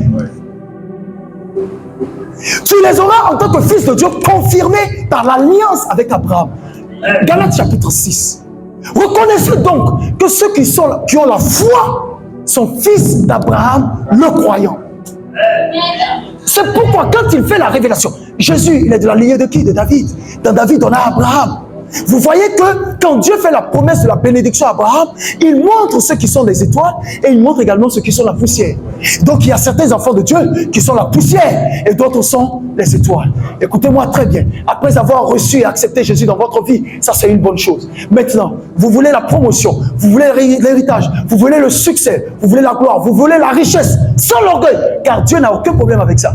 Il faut d'abord que l'état du cœur soit changé. Mais qu'est-ce qui change l'état du cœur de Dieu? C'est ce que Dieu te demande. Et ce que Dieu demande, c'est sa justice. Sa justice, c'est quoi? C'est marcher selon ses commandements. Maintenant, quand il te dit, tu n'as pas besoin de faire des fausses factures pour avoir 10 000 francs de plus. Arrête de faire des fausses factures. Il te donnera 100 000 francs sans facture. Amen. Parce qu'à partir de cet instant précis, Dieu étant un Dieu juste, Saint-Esprit, je vois une foule de près de 10 000 personnes qui m'acclament pendant que je prêche ce même message dans le futur. Dans le futur, hein? Dans le futur. Parce que ça ouvre les yeux. Ça donne de la connaissance et de la conscience. Écoute-moi très bien. Dieu est comment? Dieu est comment? Il est juste, non?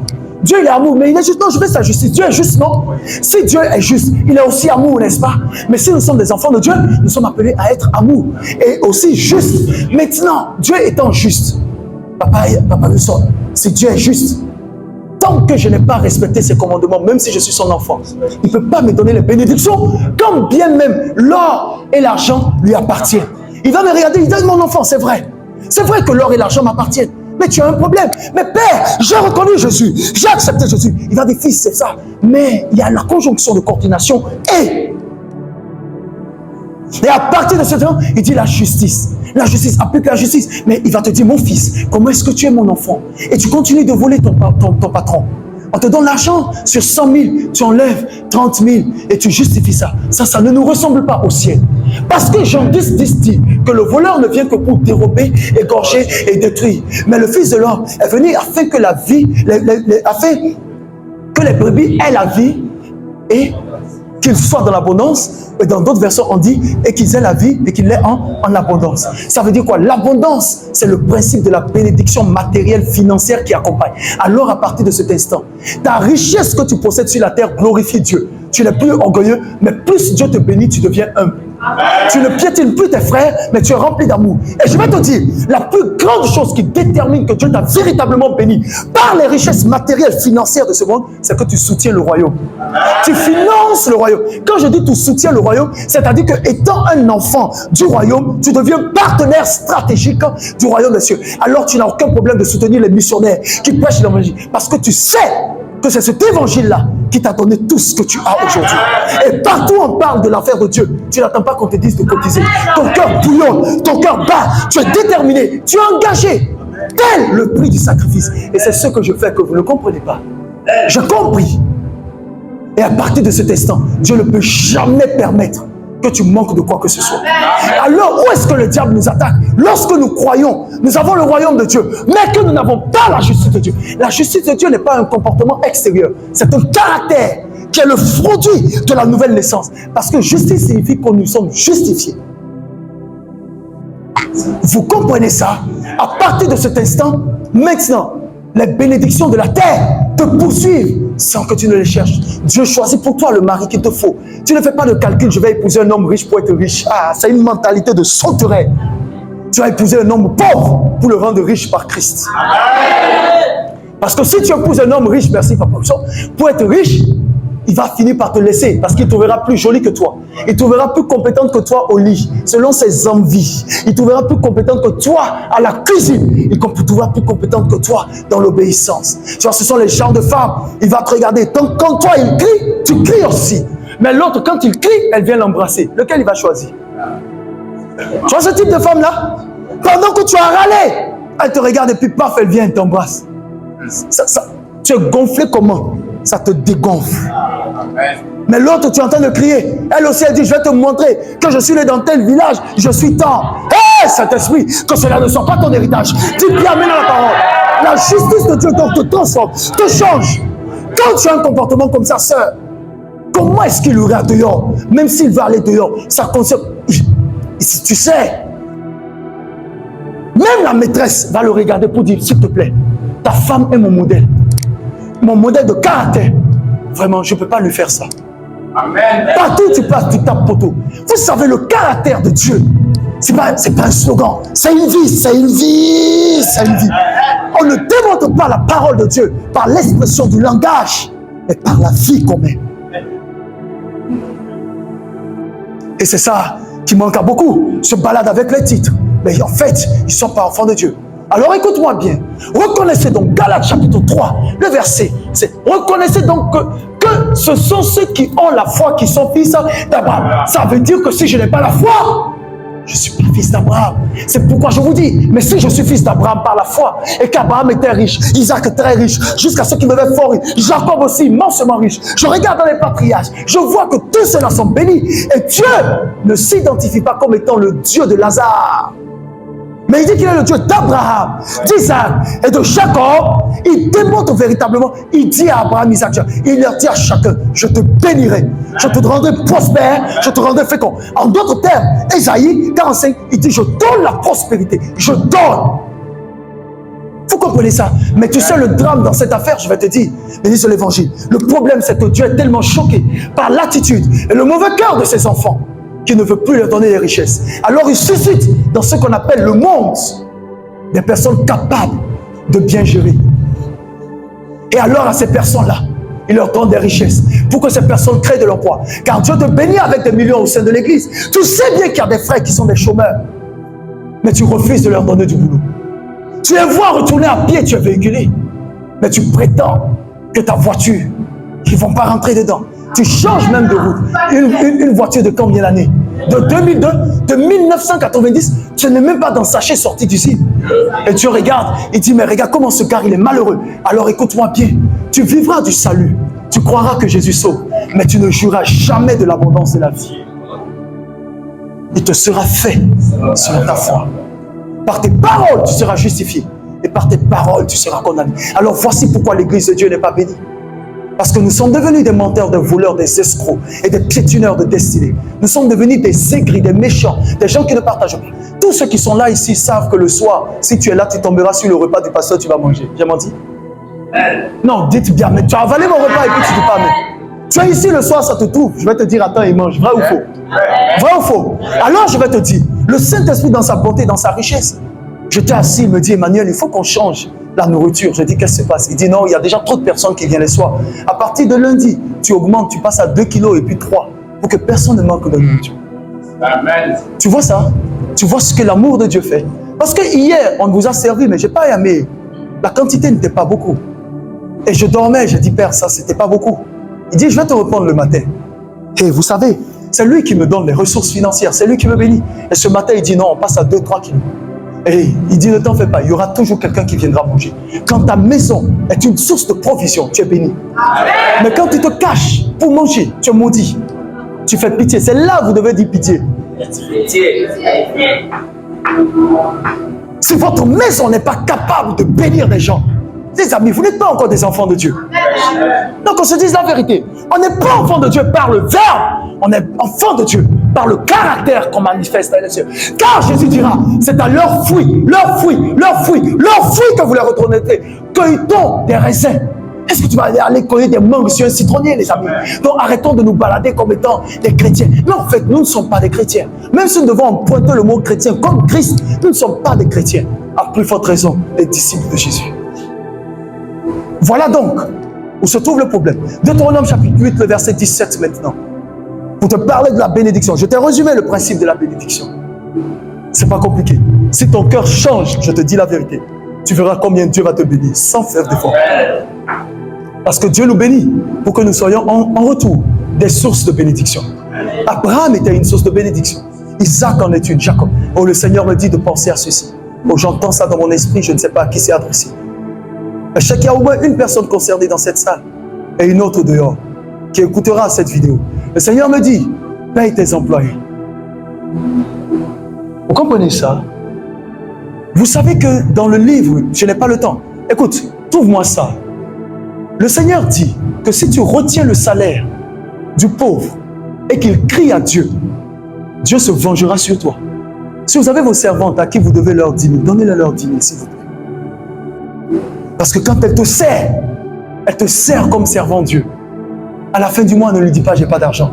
Mieux vaut pour toi ne même pas manger et de lui donner son argent. Et qu'elle s'abaisse, patronne, que Dieu te bénisse. Pourtant, tu sais que tu n'avais rien. Je vous dis la vérité, le problème, c'est que nous n'avons pas la justice de Dieu. Et c'est tout ça qui nous fera rater l'enlèvement pour venir à son message.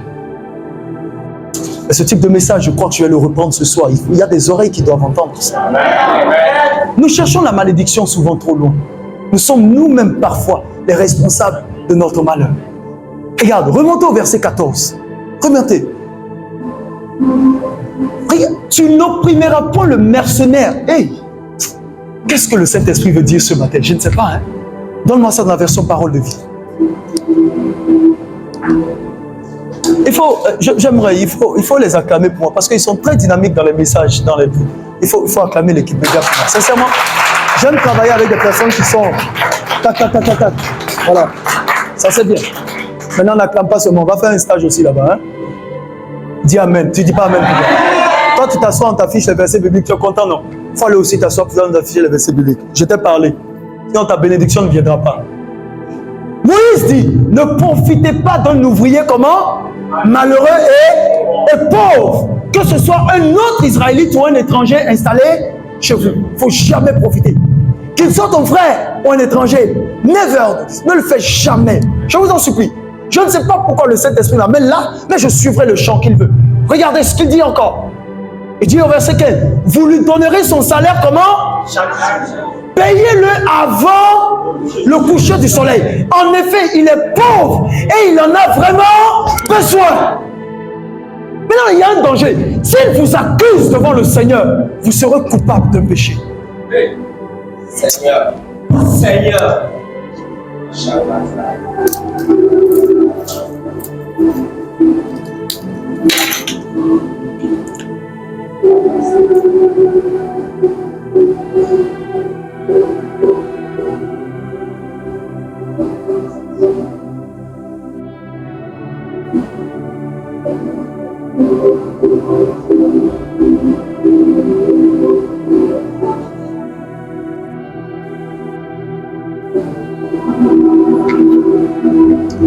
Regarde. Ainsi parle l'Éternel, Ecclésiaste chapitre 3. Il y a un temps pour toutes choses sous le soleil. Il y a un temps pour pécher, il y a un temps pour se repentir. Alors, verset 16. C'est bon. Donc c'était le verset 13 à 14. J'ai parlé. Vous savez, il y a beaucoup de choses. Je te dis, tu as retenu peut-être même le salaire qui revenait à la main. Mais écoutez, le Seigneur me dit que s'ils retiennent moi-même mes dîmes, ce ne sont pas pour les autres qui vont retenir. S'ils retiennent mes offrandes, ce ne sont pas pour les autres qui ne retiendront pas. À cause de certaines personnes, je vais retarder la prédication ce soir. Ils entendront certaines choses avant de manger. Amen. Avant de manger. S'il y a des choses qu'on ne leur prêche pas dans l'église, ne passons pas le temps à nous plaindre. Dieu ne nous bénit pas. Qu'est-ce que nous faisons pour que Dieu ne nous bénisse pas? Maintenant, Deutéronome chapitre 8, le verset 17, alors je rejoins ce qu'il dit, et puis je vais terminer. Deutéronome chapitre 8, le verset 17, selon le principe de la bénédiction. Notez-moi tous ces passages que j'ai donnés, s'il vous plaît. Il dit, au verset 15, par exemple, je préfère qu'on revienne là, et vous donnez dans la version parole de vie, ouais, verset 13, parole de vie au français courant. Et donc voici donc ce que Dieu va nous conseiller après pour le principe de la bénédiction et de l'élévation. Il dit, vous mangerez à votre faim, vous bâtirez de belles maisons et vous les habiterez. Merci. Vous mangerez à votre faim. Vous bâtirez de belles maisons et vous les habiterez. Papa Yves, si tu manges à ta faim, et que tu dois payer le local où tu dors, tu n'es pas encore béni. C'est pourquoi il dit tu mangeras à ta faim et tu vas bâtir. Et il précise le type de maison. Belle maison. Duplex, triplex, quadruplex, ce n'est pas un problème, mais en tout cas, c'est une belle maison. Voyez-vous, ce Père-là, ce qu'il veut pour nous, ça veut dire que si tu as faim souvent, ce n'est pas Dieu. Après l'épreuve, hein, je dis bien après l'épreuve, ce n'est pas Dieu. Ton cœur est méchant. Je vous parle sincèrement. Donc, quand ton cœur est bon, vas-y, honnêtement, en toute humilité, tu penses que je peux manquer de la nourriture? Jamais. Est-ce que je peux manquer d'eau? En ma qualité de premier responsable de ce bâtiment, avec vous qui me suivez dans l'exercice du respect de la loi, des principes divins, je peux me frapper la poitrine, et vous avec moi, et nous réjouir, maman Léa, que nous donnons de l'eau à boire à plein de familles ici, sans rien leur demander. En fait, si c'est mon mérite, en tant que premier responsable, c'est aussi votre mérite. Parce qu'on dira, à ces gens-là, nous donnons. Voyez-vous combien de gorges sont étanchées? C'est pourquoi même quand ils viennent, ils gaspillent. Je laisse. Parce que le Seigneur m'a dit, la grâce d'Abraham est sur toi. Tu sais, Abraham a creusé des puits d'eau. Amen. Et des gens en ont bu. Donc l'eau coule avec moi. Abraham avait au moins 300 serviteurs. Au moins. S'il les avait, c'est qu'il les nourrissait tous. Donc ne sois pas étonné qu'il y ait beaucoup de monde autour de moi pour manger. Le jour où je vais commencer à être avare, je vais tuer la grâce que Dieu a mise en moi. Et que Dieu m'en garde d'avoir une femme avare et des enfants égoïstes. Jamais. Donc tu comprends, Simeon, que le tout pour moi n'est pas de me marier, de dire que je suis marié, mais d'avoir une femme qui va m'aider, parce que ça c'est une bénédiction. Si monsieur et madame ont le don de la libéralité, si tu sais que, vous savez, il y a des personnes que j'apprécie à la DCC pour un caractère très simple. Souvent ils viennent, ils disent, Daddy, je sais que tu as trop de dépenses, mais c'est chaud sur moi. Donne-moi un coup de main. Tu sais, ça me plaît. À chaque fois que je parviens à aider une personne, je suis heureux dans mon âme. Et à chaque fois que je l'ai fait, si c'est 5 000, c'est 10 000, c'est 15 000, aussitôt la personne est partie, une autre personne me ramène le double de ça. Et le Seigneur dit ça, c'est pour ceux qui viendront encore. Ça ne peut jamais t'arriver. Parce qu'à chaque fois que j'enlève dans ma poche pour donner mon argent, j'ai parlé dessus. J'ai dit, Père, même si j'oublie, à chaque fois que je te donne au nom du Seigneur. Donc si c'est au nom du Seigneur que je t'ai donné, maman Léa, tu ne peux pas m'envoûter avec ça. Jamais. Ça va te limer même. Tu ne peux pas m'insulter avec ça. Tu m'insultes avec ça, la malédiction va retomber sur toi.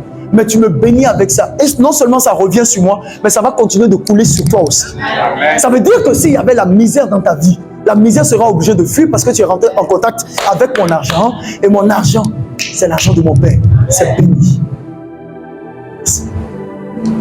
Vous mangerez à votre faim. Vous bâtirez de belles maisons et vous les habiterez. Je t'interdis de façon prophétique de quitter la terre sans avoir mangé à ta faim. Donc dis bien Amen. Sans avoir bâti de belles maisons. Et troisièmement, sans les avoir habitées. Que cela, c'est-à-dire que cela n'arrive pas en ce sens négatif que tu n'aies pas fait ça au nom de Jésus. Mais que cela arrive parce que tu l'auras fait au nom de Jésus. Dis Amen. Que cette parole s'accomplisse. Tu mangeras à ta faim, tu bâtiras de belles maisons et tu les habiteras. Dis Amen à la parole. C'est ton partage, c'est ton héritage. Maintenant, écoutez-moi les amis. Voici mon problème. Ces gens-là, c'était dans l'ancienne alliance. Ils n'avaient pas encore Jésus. Et Dieu a libéré cette parole sur eux. Nous valons mieux qu'eux aujourd'hui. Parce que nous avons Jésus. Alors, est-ce que c'est nous qui devons manquer de maison? Est-ce que c'est nous qui devons avoir faim? Le problème se trouve encore au niveau du cœur. Assieds-toi, je vais t'expliquer. Dieu, Hébreux chapitre 13, le verset 8. Jésus-Christ est le même hier, aujourd'hui, éternellement. Vous êtes d'accord avec moi que c'est Jésus qui était dans le désert, à travers le rocher, on le dit dans le livre des Hébreux. C'est le même encore qui est là. Donc, il ne peut pas changer de parole. Regardez, quand Dieu envoie Moïse, il dit, tu leur diras que je suis m'a envoyé. Je suis celui qui suis. En d'autres termes, j'existe. Il n'a pas dit j'étais, il n'a pas dit je serai, il dit je suis. C'est-à-dire pour toujours, je suis. Mais regardez, combien de fois, dans les évangiles, Jésus a passé le temps à dire je suis. Il a dit non? Prenez, je suis la lumière du monde. Je suis le pain de vie. Je suis le cep. Je suis la source de vie. Jésus a passé le temps à rappeler que c'est lui aussi qui parlait à Moïse sur la montagne. C'est le même je suis. Amen. Hébreux chapitre 13, Jésus-Christ est le même hier, il ne change pas. Sa parole, il ne peut pas tenir un autre discours que le discours du Père parce qu'il est lui-même le Père. Il n'est pas comme nous qui disons une chose aujourd'hui et demain la changeons pour une autre circonstance. Est-ce que vous comprenez? La semaine prochaine, je dis, l'ange de la prospérité sera en activité. Au nom suprême de Jésus, tous ceux qui étaient morts, au sens des affaires, je parle maintenant de l'activation du don des miracles. Parce que, non, Papa Yves, comment on reconnaît quelqu'un qui a un ange de prospérité? Si je te dis que l'ange de la prospérité est avec moi, je vais te dire comment tu vas reconnaître l'ange de la prospérité. Bien-aimé, je souhaite que tu prospères à tous égards et sois en bonne santé. Sortez-moi ça. Je reviendrai sur mon texte. Tu es béni? Amen. Tu es béni? Amen. Très bien. Je vais t'expliquer. Toute personne qui te dit qu'elle a l'ange de la prospérité avec elle, si tu ne vois pas ce qui va suivre, c'est que la personne ment.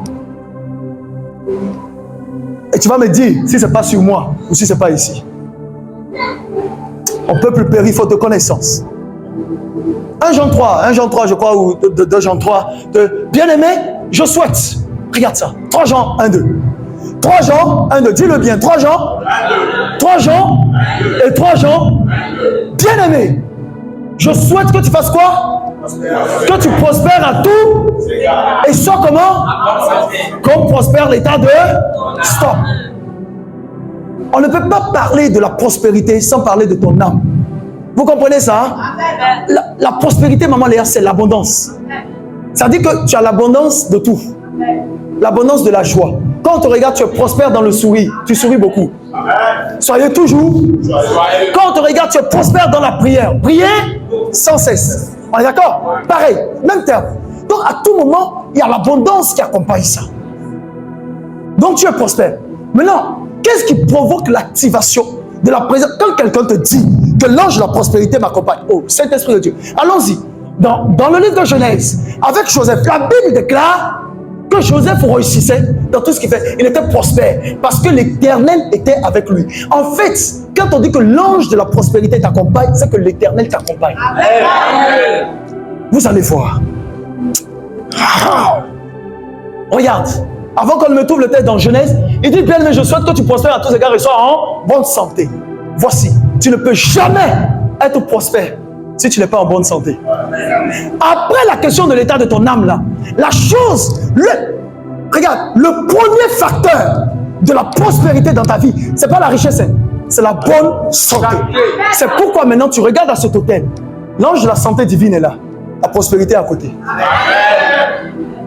Tu n'as pas bien compris, sinon tu allais bien acclamer. Les deux s'accompagnent, ils sont toujours ensemble. Une personne qui est prospère est régulièrement et continuellement en bonne santé. C'est pourquoi ici, sur la base de la révélation, on ne parle pas de la guérison divine, mais on parle de la santé divine dans le corps, dans l'âme et dans l'esprit. Et la prospérité aussi dans le corps, dans l'âme et dans l'esprit. C'est ça la parole. C'est tout. La santé divine t'accompagne quand tu es prospère. Parce que la prospérité que Dieu donne ne te rend pas malade. Maintenant, si tu sens qu'il y a la maladie, je te garantis, c'est que lui, il n'est pas activé. C'est pourquoi je vous ai dit, mercredi, si vous savez, quand la parole sort, celui qui la reçoit vraiment, Jésus l'a dit dans la parabole du semeur, celui qui la reçoit, il va et porte des fruits. 30, 60 et 100. Tu comprends pourquoi? Je peux être, c'est bon, j'avais été, je peux être en jeûne, mais avoir de la vigueur, de la force. Les gens me demandent comment tu fais. Tous les travaux qu'on a fait ici, les gens étaient là. J'ai cassé, j'ai ramassé. Mais il y a d'autres qui ont dormi, qui ont bleu. Et je les regarde, je dis, ils ont un problème ces gars. Je ne vous avais pas dit. Quand j'ai fêté mon anniversaire, le 11 avril passé ici, mon jeûne a été augmenté par le Seigneur. Normalement, je finis dans 7 ans. Tout près. Mais là, je vais m'arrêter en 2050. Donc, j'aurais commencé en 2020 et je m'arrête en 2050. Ça veut dire que si nous sommes en 2023, il me reste exactement 47 ans de jeûne encore à faire. Et je ne dis pas qu'il me reste 47 ans de jeûne. J'ai fait 50 ans. Quand je libère dans le prophétique, c'est que c'est fini. Rien ne peut changer ça. Alors, ça veut dire que, à moins que Jésus-Christ revienne, aucune maladie ne peut le tuer avant 50 ans. Papa Yves, je parlais avec le Seigneur. Il me dit ta vision, c'est impossible. C'est impossible. La santé, vous savez, ne lisez pas la Bible. Vivez-la. Vivez-la. Tu prends Dieu au mot. Seigneur, il est écrit que toi, tu guéris les gens. Maintenant, moi, je suis malade là. Qu'est-ce qui se passe? Je te garantis, il va te dire ce qui ne va pas. Mais si tu laisses, la maladie aussi aura raison de toi. C'est pourquoi tu ne dois pas permettre au découragement. Seigneur, tu nous as dit que tu nous donnes la richesse, tu nous rends prospère. Mais moi, je suis pauvre. Il y a quel problème? Il va t'expliquer. Alors, combien de personnes sont réellement allées trouver papa pour lui dire, papa, non, toi, tu as dit qu'il y a ça, mais moi, ce que je vois, c'est le contraire. Explique-moi. Il va te dire, mon enfant, en fait, voici ceci, voici cela. Et quand tu vas mettre en application, tu aurais fini avec ça. La santé divine accompagne toujours la prospérité. Et il dit la prospérité à tous égards. Regardez, Genèse chapitre 39, le verset 2. L'Éternel fut avec lui, c'est-à-dire Joseph. Chapitre 1er, regardez. La Bible déclare, Genèse 39, 1. Genèse 39, 1, rapidement. On fit descendre Joseph en Égypte de Potiphar, officier de Pharaon, chef des gardes égyptiens, l'acheta des Ismaélites qui lui avaient fait descendre.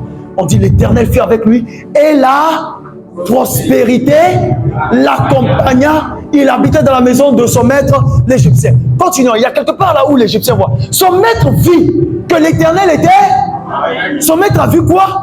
Que qui était avec lui? Bon, maintenant remplace l'Éternel par la prospérité. Son maître vit que la prospérité était avec lui. Parce que la Bible dit véritablement que la prospérité était avec lui parce que l'Éternel était avec lui. Maintenant, et qu'il faisait que l'Éternel faisait prospérer. Donc la prospérité était avec lui. Conséquence, il prospérait. C'est clair, non? La santé avec lui, conséquence, il travaille. Quand on est malade, on ne travaille pas. Donc la santé avec lui, et il faisait prospérer entre ses mains tout ce qu'il entreprenait. Est-ce que vous imaginez ça?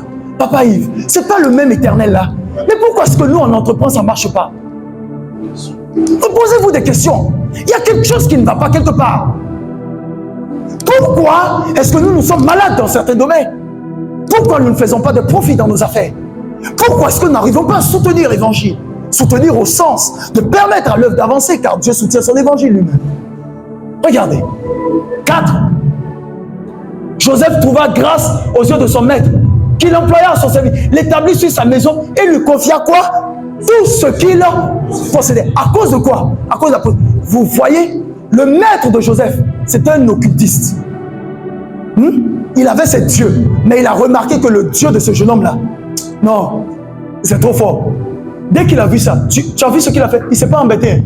Il dit, mon petit, il faut tout gérer. Parce qu'il sait que depuis que lui, il gérait, les choses n'avançaient pas. Mais comme il est intelligent, il dit, le petit là a une étoile. Le petit là, il est trop bon. Mon petit, il gère tout. À partir de cet instant, lui, il croise les mains. Il va seulement en croisière avec sa femme. Et puis maintenant, tout marche. Il ne s'embête pas. Vous voyez que si, Papa Yves, l'ange de la prospérité est véritablement activé dans notre vie, ce ne sont pas nous qui allons demander des contrats. Les gens vont dire, ah mon ami, j'ai appris que toi, à chaque fois tu mets tes 1000 francs là, dans le business là, ça devient beaucoup. Moi, j'ai 40 millions à te proposer. Tu ne vas pas t'embêter. Et toi, tu le regardes maintenant avec la sagesse du ciel.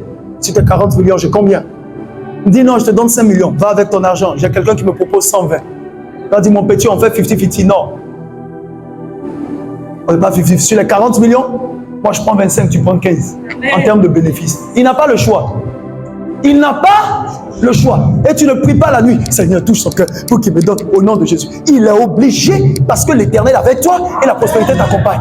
Il va dire tout ce que tu veux. Moi, même si c'est 10 millions, je prends là. C'est pas grave. Parce que lui, il a un petit problème pour finir sa maison. Et c'est comme ça que maintenant la parole d'Ésaïe s'accomplit. Il dit quand tu verras la richesse de la mer venir vers toi. Il n'a jamais dit, ressortez-moi ça. Quand tu verras la richesse de la mer venir vers toi, il n'a jamais dit quand tu courras après la richesse de la mer. Jamais. Donc les amis, vous comprenez que quand on se met au service de Dieu, Dieu se met à notre service. Vous comprenez que passer le temps dans la présence de Dieu n'est pas une perte de temps. Vous comprenez que servir Dieu n'est pas une perte de temps. Vous comprenez que s'occuper des œuvres de Dieu n'est pas une perte de temps. Moi je crois, c'est dans l'évangile qui m'a donné, qu'à chaque fois que tu sers Dieu, avec ton cœur, il est en train d'amasser des richesses pour toi. Et donc cette prospérité accompagnait Joseph dans tout ce que Joseph faisait. Tout, absolument tout. C'est là maintenant pour raccourcir l'histoire que Madame Potiphar a dit, tiens, mon mari n'a rien. Le vrai monsieur là, c'est Joseph, tonton Joe. Allons se chanter. Elle a fait programme d'enfants rapidement. Ce que la Bible ne nous a pas dit, c'est que le jour là même, elle devait tomber enceinte. Un gars comme ça, quand tu le vois, il prospère dans tout ce qu'il fait. Tu as ton mari moiseux là qui est en train de galérer depuis des années. Toi-même, même si tu n'as pas l'esprit adultérin, ça va te prendre, tu vas dire prends-moi cadeau. Parce que ça, c'est ce qu'on appelle bien tomber. Oh, vous croyez qu'elle est la seule qui a fait ça? Regardez dans les Saintes Écritures. La reine de Saba n'a pas fait ça. Elle est venue, elle a chippé un enfant avec Salomon, elle est partie. C'est fini. Il y a des gens dont il faut tomber enceinte. Yeah. Tu n'as pas dit amen, tu me regardes comme ça. Je dis, il y a des gens dont il faut porter la descendance. Non, sois sérieux. Tu sais, ce gars-là, va dormir.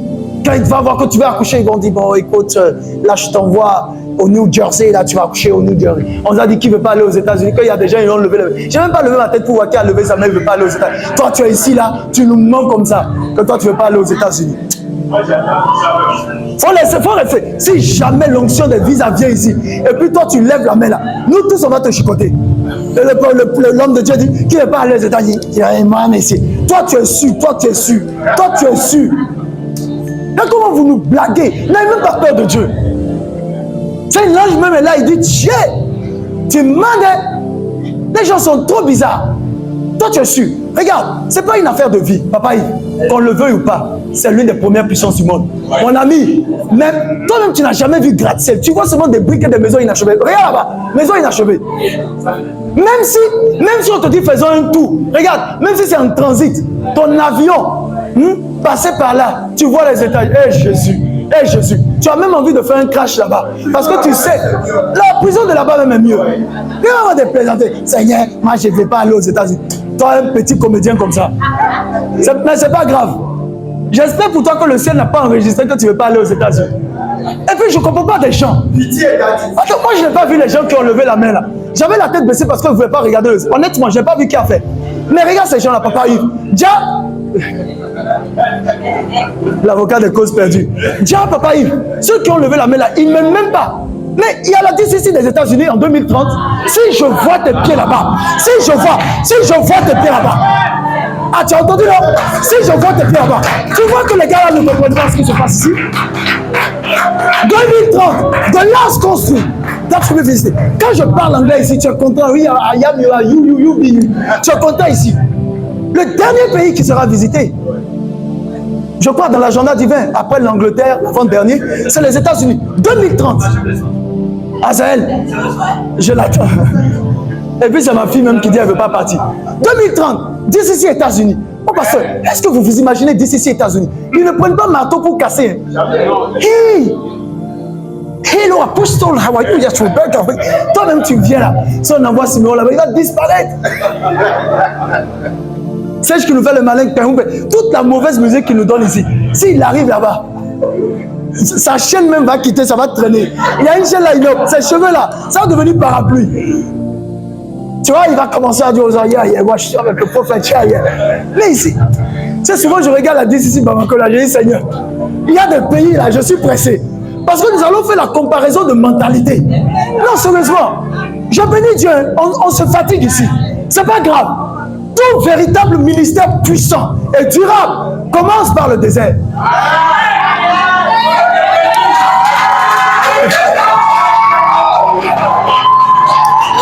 Tout ministère puissant.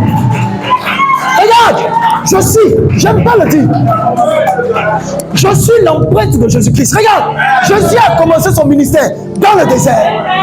Jean-Baptiste, dans le désert. Élie, dans le désert. Élisée, dans le désert. Abraham, dans le désert. Isaac, désert. Jacob, désert. Ici, désert. Le désert, dans le désert. La prospérité qui revient n'est pas touchée, les amis. Dans le désert. Ce ne sont que les vaillants, les personnes fortes, les personnes de ressources et de grande vision qui passent par le désert. C'est pourquoi je suis fier de certaines personnes ici. Ça chauffe comme au comment. Mais ils sont là. Dans le désert, il fait chaud. Le tabernacle de Moïse, dans le désert. Vous comprenez ça? Même Dieu est descendu dans le désert. Quand il n'y a pas de révélation, le peuple, si beaucoup comprenaient ça, ils auraient quitté leur église là. Ça l'est venu. Mais dans le désert, il y a la qualité de la parole. Vous savez, la vérité c'est que le désert prépare pour le pays où coule le lait.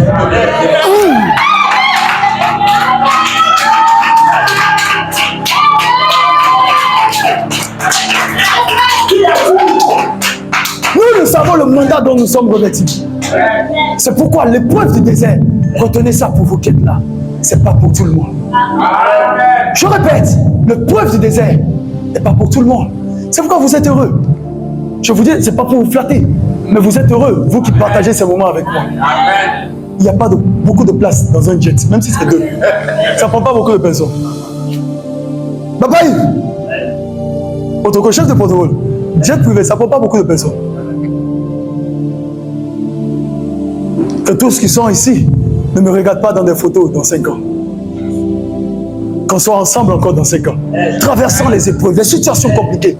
Et ça, je vous dis les amis, Jésus-Christ est Seigneur, il est vivant. Il me reste 47 années Dieu, de consécration à Dieu. Et je vais le faire jusqu'à la fin de mes jours. Je n'ai pas de problème pour servir Dieu, je suis né pour ça. Mais, dans ces 47 années qui attendent, le Seigneur a prévu les 2 jets privés qui arrivent. Vous savez, en 2025, tout à l'heure, dans tout ce que nous faisons comme travaux ici, je disais ça à Papa Yves, ce sont les échauffements pour le site. Amen. Je dis, je bâtirai la cité de la DCC. Quand je te parle de cité, c'est une petite ville. Oui. Rien ne manquera. Quand je priais, encore hier nuit, le Seigneur m'a dit, note ça, tu ne prendras aucun emprunt bancaire. Amen. Regarde, je te dis la... Non, c'est ce matin quand je balayais la cour. Il m'a dit, tu ne prendras aucun emprunt bancaire pour bâtir cette cité. Dans cette cité, il y aura des hôpitaux, des universités, des stations de pétrole, d'essence, il y aura tout, des pharmacies. Je dis, je vais bâtir ça. Et quand je dis, je vais bâtir, c'est que nous allons bâtir. La prospérité nous accompagne. Je m'arrête là, je rentrerai bientôt dans le message du pasteur prochainement. Que Dieu bénisse ton âme. Que Dieu bénisse ton âme et qu'il bénisse sa vie.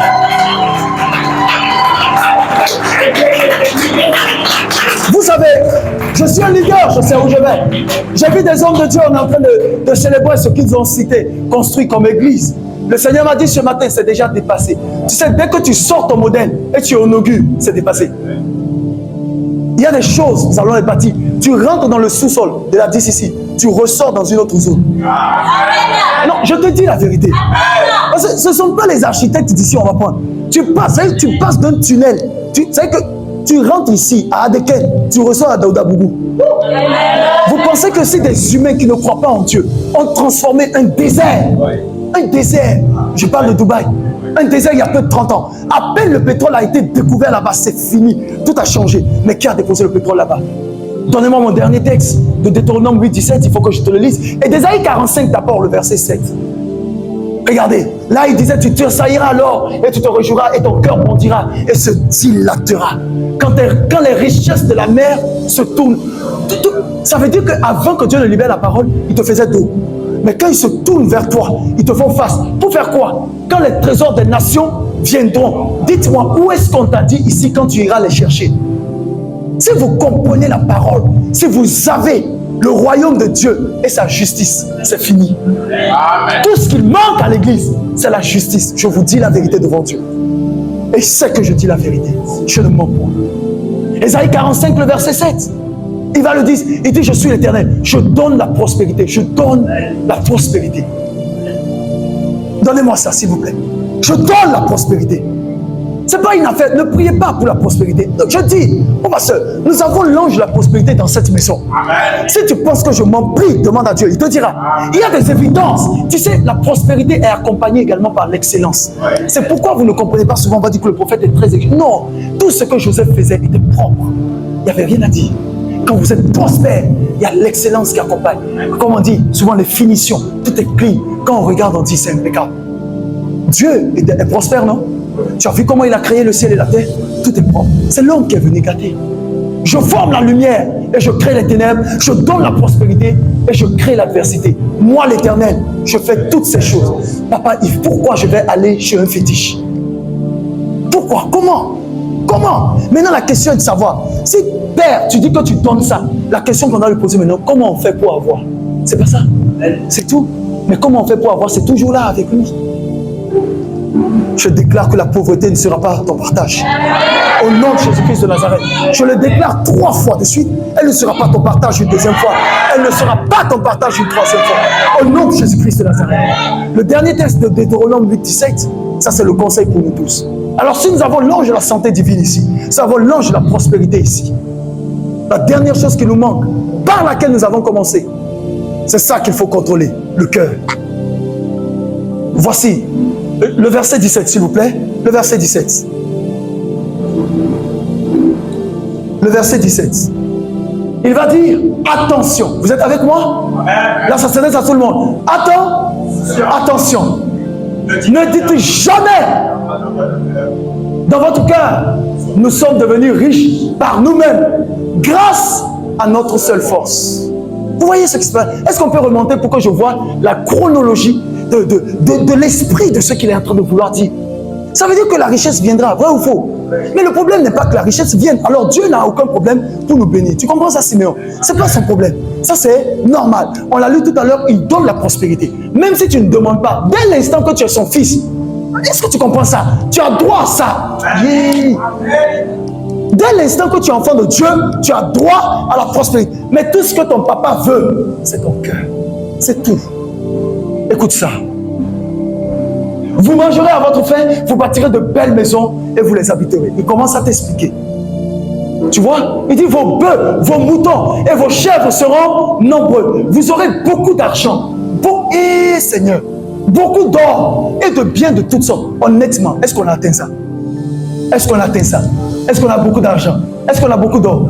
Est-ce que nos bœufs et nos moutons sont nombreux? Qui t'a dit de ne pas avoir un cheptel, un pâturage? Si tu as beaucoup de moutons, c'est ça qu'à la Tabaski, tu seras riche, non? Tout le monde viendra acheter chez toi. Ah, mais pourquoi tu n'investis pas dedans? 14. Alors ne devenez pas comment? Orgueilleux. Parce que là, vous aurez beaucoup d'argent et beaucoup d'or. Il dit, s'il vous plaît, les enfants, ne devenez pas orgueilleux.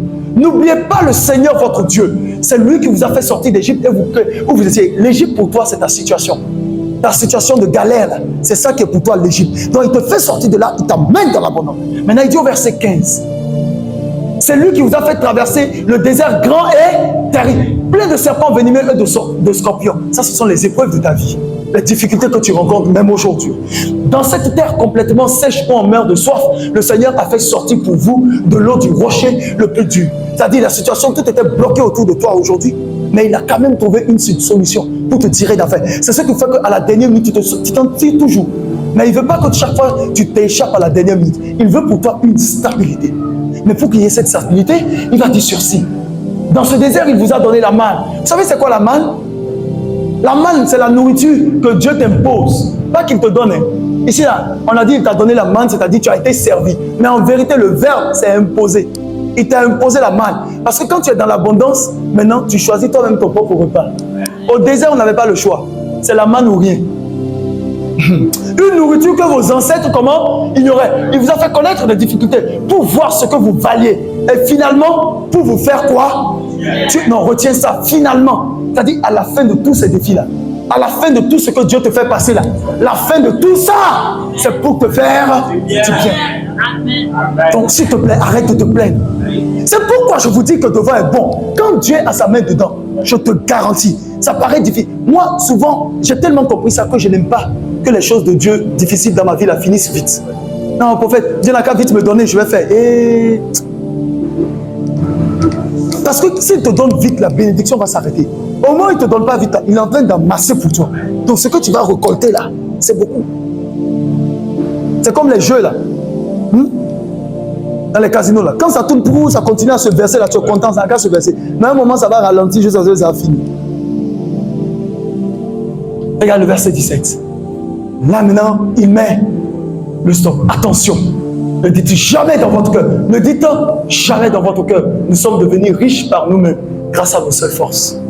Moi, ne dis jamais ça. Pourquoi? Le verset 18, il va dire, rappelez-vous, c'est le Seigneur votre Dieu qui vous donne la force d'obtenir ces richesses. Et ainsi, aujourd'hui encore, il respecte l'alliance qu'il a faite avec vos ancêtres. Mais là, la phrase la plus importante, c'est ça. C'est l'Éternel Dieu qui vous donne la force. En fait, pour avoir la richesse, il faut être fort. Amen. God will never give you wealth. Il ne te donnera jamais la richesse sans t'avoir donné la force. Parce que si tu n'as pas la force, tu ne peux pas gérer le problème des riches. Les riches ont des problèmes qui pèsent sur la tête. La force qu'il te donne, c'est la force du mental, la force du caractère, la force de la réflexion, la force de la sagesse. Parce que plus tu acquiers des richesses, plus tu dois être prudent. Plus tu acquiers des richesses, plus tu as des ennemis. Les gens cherchent à te tuer, mais Dieu te donne la force du caractère. Je vous expliquerai ça plus tard. Il y a des personnes qui le disent, qui le prêchent parce qu'ils l'ont déjà vécu. Nous le prêchons parce que nous sommes déjà dedans dans l'éternité. On a vu venir, on n'a pas besoin d'expérience. On le prêche avant de l'avoir vécu parce que celui qui va nous le donner est déjà en nous et il nous enseigne les dispositions à prendre avant que ça ne vienne. Que Dieu te bénisse doublement ton âme, que Dieu bénisse triplement ta vie, que Dieu bénisse quadruplement ta famille, qu'il te mette au large dans le nom de Jésus et que sa faveur t'accompagne au nom de Jésus, au nom de Jésus-Christ de Nazareth, au nom de Jésus-Christ de Nazareth. Que Dieu te bénisse abondamment. Lève-toi s'il te plaît, nous avons fini. Tu as été nourri? Tu as été nourri? Mon pasteur, je ne suis même pas rentré dans votre thème. Tout ça, ce n'était que l'introduction. Je ne suis même pas rentré. Mais je crois que le Saint-Esprit a voulu que je dise quelque chose pour te réveiller encore.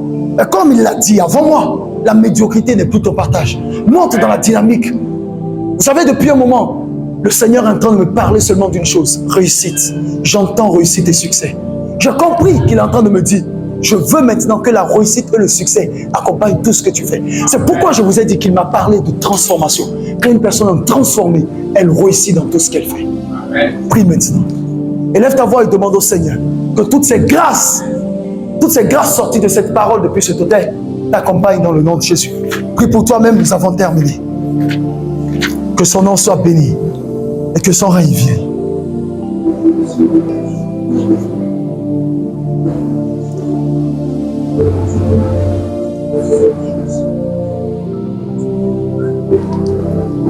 Merci Seigneur pour tes bontés à notre égard. Merci pour le privilège que tu nous donnes.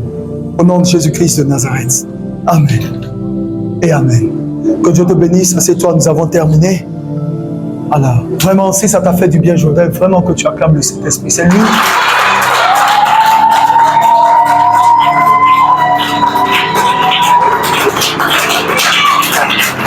Merci Seigneur. Tu sais, je dis souvent, ceux qui laissent les cultes du matin et qui pensent que venir au repas, ils ont gagné, ils perdent beaucoup. Ce n'est pas la même chose. La grâce qui coulera ce soir sera totalement différente. Mais je suis heureux parce que le Seigneur m'a utilisé pour te servir. Écoute-moi bien, tu n'as aucun démon, tu n'as aucun problème. Psaume 107, le verset 20, il envoya sa parole est guérie. Tu comprends ce que je t'ai expliqué? Les démons fuient, la pauvreté disparaît, les dettes disparaissent. Ça dit, tu vivras longtemps pour compter les bénédictions du Seigneur. C'est ton partage. Écoute-moi, que l'Éternel t'accorde un cœur bon, un cœur juste, un cœur agréable, un cœur qui lui est vraiment agréable au nom de Jésus. Que partout où tu n'as pas la force vraiment d'aller et d'avancer, que l'Esprit Saint t'aide à avancer. Et je déclare que tu ne mourras pas. Tu vivras et tu ne mourras pas sans avoir vu les promesses de l'Éternel s'accomplir. L'Esprit du Seigneur me dit de te dire que ce n'est pas au ciel que tu constateras les richesses de la parole de Dieu. Ces richesses dont il a parlé, ce n'est pas au ciel que tu verras ça. Tu verras ça sur la terre et tu te réjouiras encore au ciel. Que Dieu bénisse ton âme, qu'il bénisse ta vie, qu'il te bénisse ton départ et ton arrivée, qu'il bénisse ta maison, qu'il bénisse ton corps. Et je vais te dire avec joie et sincérité, le diable n'a aucun pouvoir sur toi. Dans le nom de Jésus, qu'il le veuille ou pas, il n'a aucun pouvoir sur toi. Maintenant, à toi, il a été donné le pouvoir de marcher sur les serpents, les scorpions et sur toute la puissance de l'ennemi, et rien ne peut te nuire. Alors, mets en application la puissance que tu as reçue. Que l'Éternel te bénisse et qu'il te garde. Que l'Éternel fasse luire sa face sur toi et qu'il t'accorde sa grâce. Que l'Éternel tourne sa face vers toi et qu'il te donne la paix. Demeure béni et comblé. Au nom de Jésus-Christ de Nazareth. Amen et Amen. À tout à l'heure, par la grâce de Dieu.